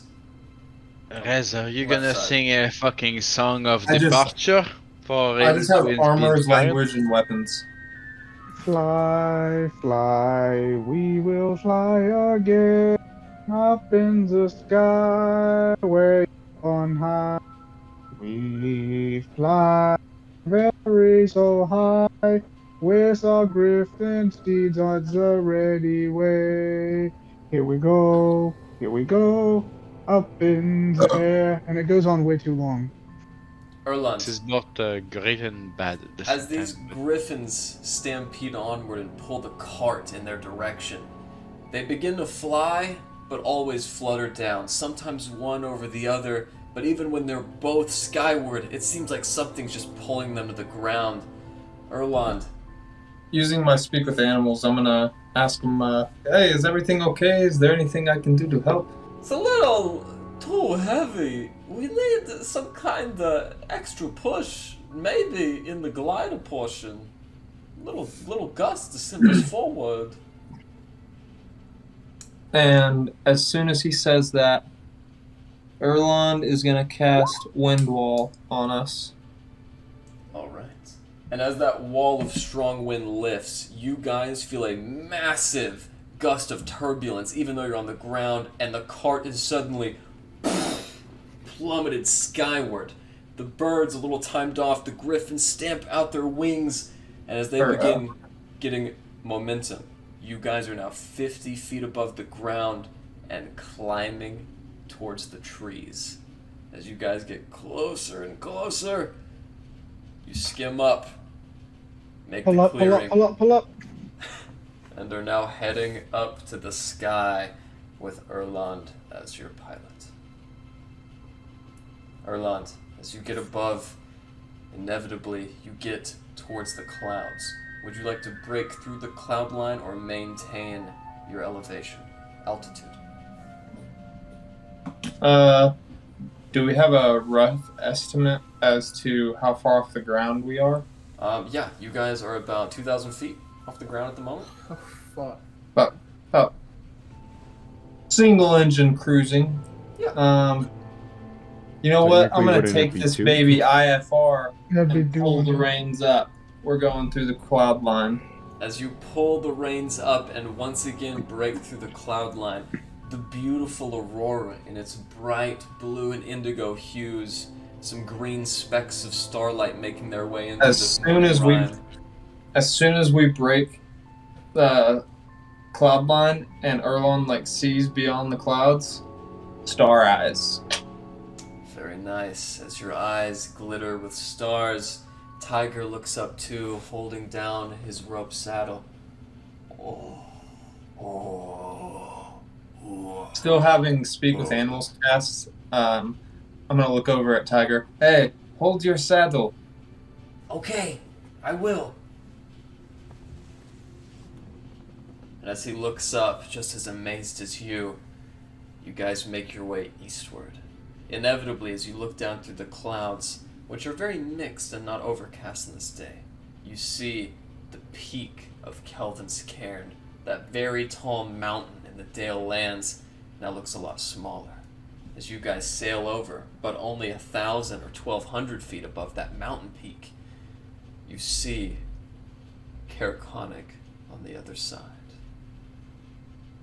Everyone who is awake, make me a perception check.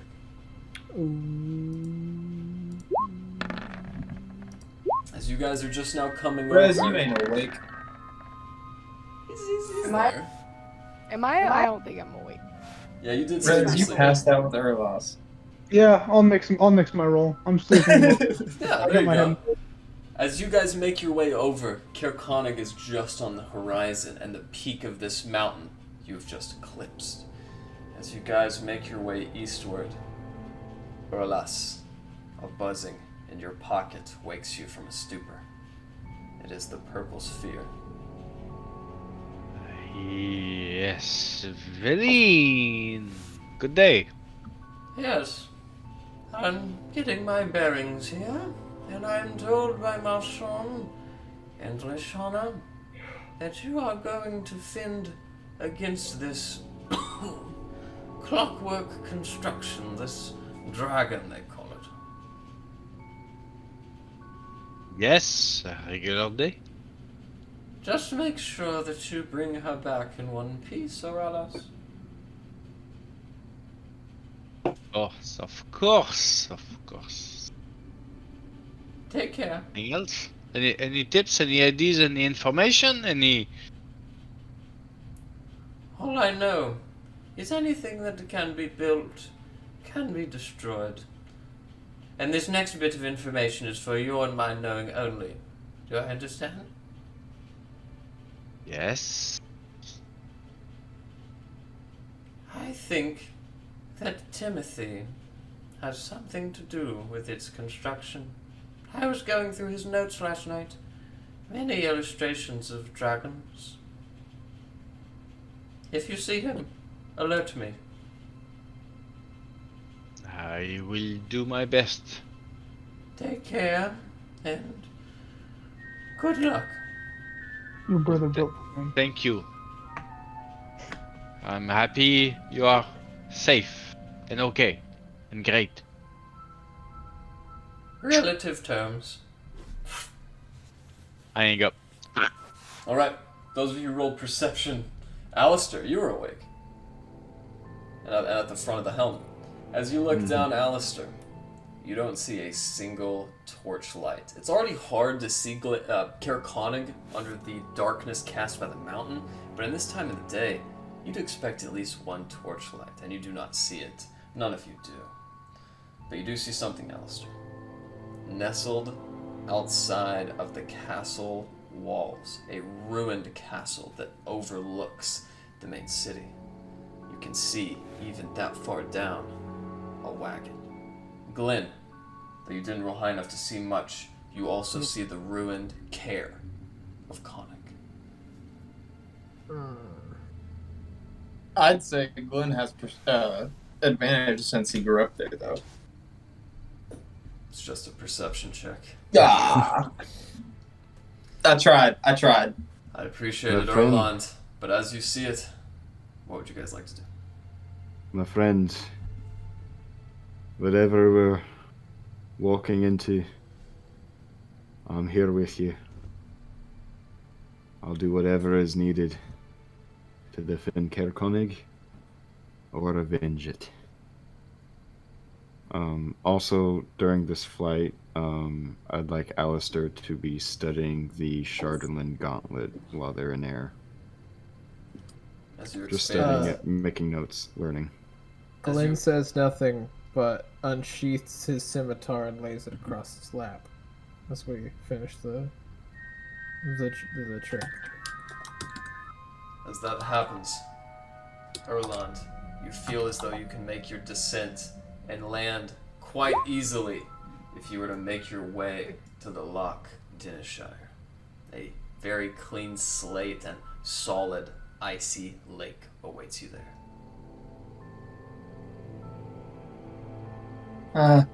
Guys, we are getting close. And then I'm going to refer back to the Griffins. Guys, we are going to want to land somewhere near this, near the outskirts of the town, near the lake, right on the edge there. I hope it's better than last time. The other one looks over. What do you mean, last time? And they oblige as they begin banking over to the right, making sure to yaw in the right trajectory. They even out as you begin sailing southwesternly over the loch. As you look, those of you who are eyeing Kerkonig, which is now horizontal, can see destroyed pieces of the castle wall, the destroyed villages in different states of repair, and then you spot it. But in a brief glimpse, you guys fly by the hook, line, and sinker, which looks like it has been completely cleaved in half, like a massive sword or some other object just cut a swath through the middle of a Glander's tavern. And then you make contact with the ice. As it skims in, this landing better than last, I will need an animal handling check from Erland and a tinkering check from Alistair. I'm going to average out the rolls. A 10. Oh, come on. With that, as you guys hit the ground, all of a sudden, you see... I'd like to add 4 to that. Okay. Yeah, to that ability check. Is that Erland's or yours? I am adding 4 to mine. Hey, the harder mine hits, the harder yours hits too, bro. Yep. I'm worried about the cart. I spent a lot of time building that thing. A structure breaks at its weakest point, and as you guys hit, the cart stays in, but begins violently banking from left to right. As it does so, you guys hear a massive as the mast which connects the 2 griffins to the wagon breaks. The chains sever, and you guys hear the metal as it makes its way across the frozen lake. All of a sudden, the griffins fly off in different directions. Erland, you manage to hold on to yours and steer it next to Tiger's. As you guys make it to the shore, the wagon itself roars through and banks, smashing into the shore as well. As it does so, it sends you all flying out. Everyone make me a dexterity saving throw. No. Rez, you land on your feet. Alistair, as you are tossed into a massive snowdrift, you find yourself up to your waist in snow. And Aralas, you do a backflip and land just a little bit more inland. Glen, you are flown from the top and end up in the snow on your back.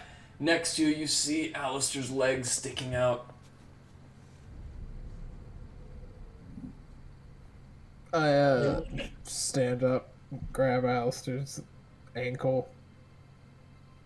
yank him out from the snow. As you pull him free with a toddy, Alistair, you feel fine. I'm scrambling to the cart. As you look at the cart, to your amazement, well, go ahead and roll me an investigation check.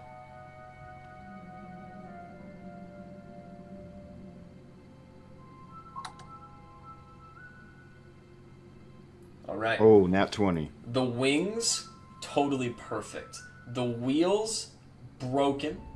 One in the front left, one in the right. They've just fallen off their axle.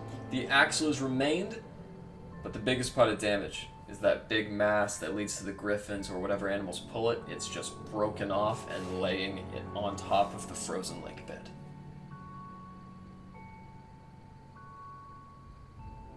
I'm gonna whip out my tools. I'm just gonna go from one problem to the next, fixing, repairing, casting, mending. I'm going all in, trying to fix this. Okay. As you do so, you suspect to get a weight that's going to balance this and make the proper procedure, it's going to take a while, about 4 hours. I'll help him, and I'll also cast mending or whatever it takes as well. All right. With your magical spells in tow and the two of you holding it at different portions, you guys fix it in no less than 1 hour. As you do so, I need one of you to make me a tinkering check. I'll take it. Alistair? Yeah, you Yeah. do that. It's my baby. I'll take it. You attach the mast. It doesn't look skyworthy, but it'll heal and grow stronger as each day passes.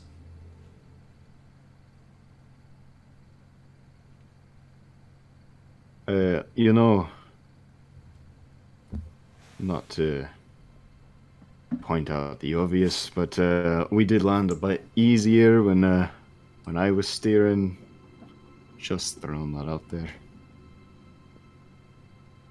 As you guys march Oh, up, maybe you can make it so it lands easier. You're lucky Erland is still flying around.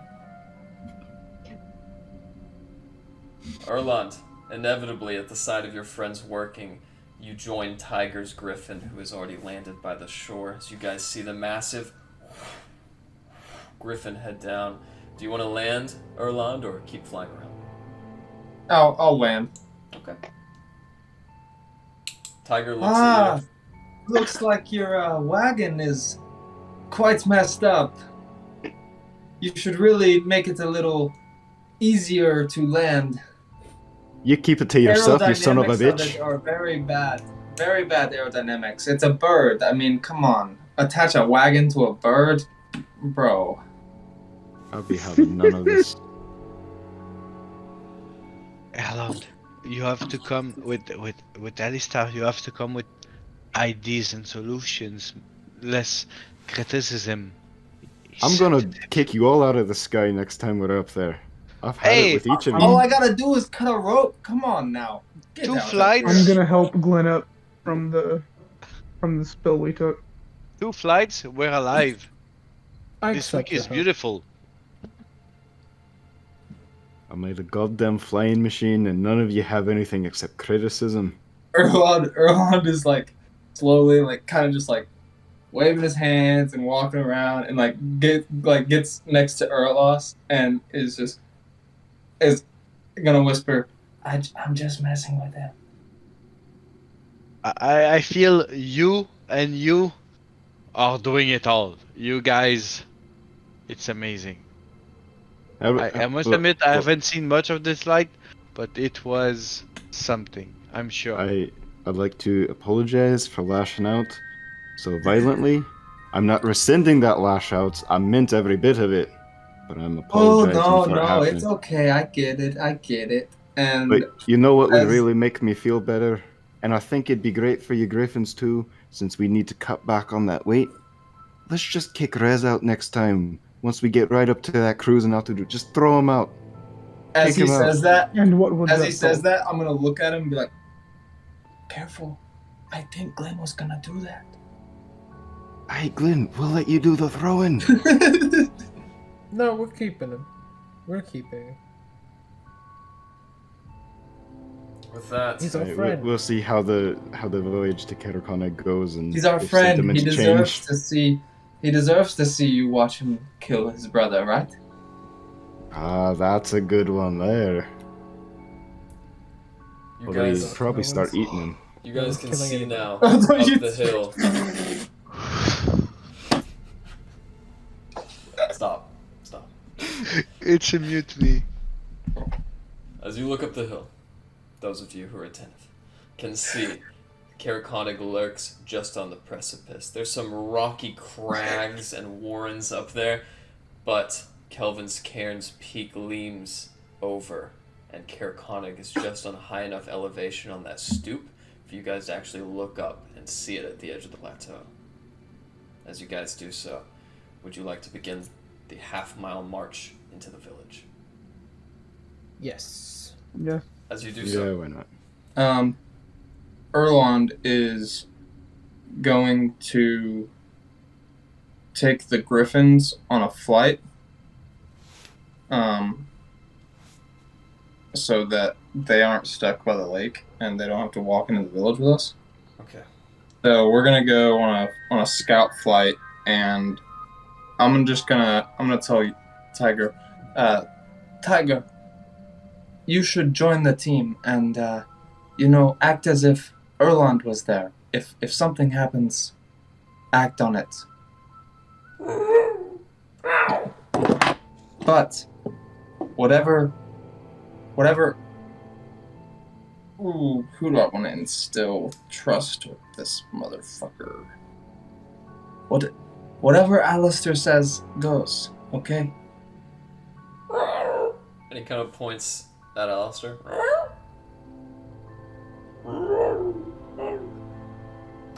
And I'm gonna take off with the griffins and just start scouting Caraconic and the path to Caraconic. Alright. Yeah, you see it's a not very treacherous path. However, go ahead and make me a perception check, Erland, and anyone else who is starting the journey up. I am going to cast Phantom Seed again. Ritually casting, so 10 minutes. Okay. Not my night. Glen, as you march your way up, kind of the first in the pack and closest inland as you are thrown violently from the ship, you see all the way to Caraconic are these distal and separate piles of ash. Grayed, dark, black, white in some places.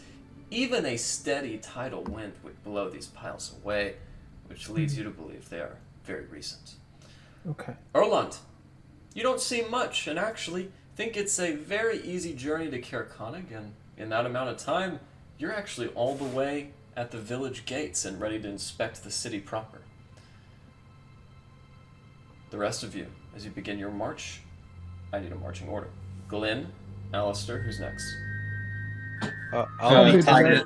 Tiger will be right behind Alistair. Tiger, and then I'll say Aralas, Rez, Layree? I'll be 10 minutes behind Yeah. casting my Phantom Steed, so Okay. I may pick up Layree or Glen on my steed as I pick up the group, depending on the distance. Alright. As Layree, if you would like to, you can get on the steed with Aralas. Oh, I would love to. Yes. Alright, this horse, donkey, skeleton-like creature looks back at you. And you begin galloping.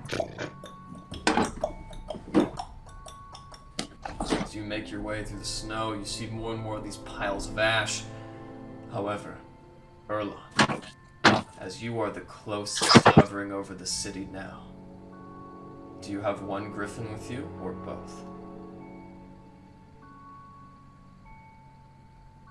Both. Alright. As two of them begin to surface around, you're glancing downward, but your perception didn't see one thing. As you fly over that destroyed care, bits of cobblestone and watchtowers knocked to the side, a gleam of light catches your eye. Roll me another perception check, Erland. This one will be an advantage. Erland, as you look down, you see what was gleaming.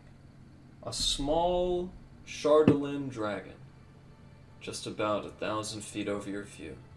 As you look down, it encompasses the courtyard in this destroyed castle, and as it looks up to you, its maw unhinges. Two metal draconic plates stretch out. A laser beam is formed, and as this yellow arc of light shoots out to you and the Griffins, Erlond, that is where we will leave off. Until next week. Damn.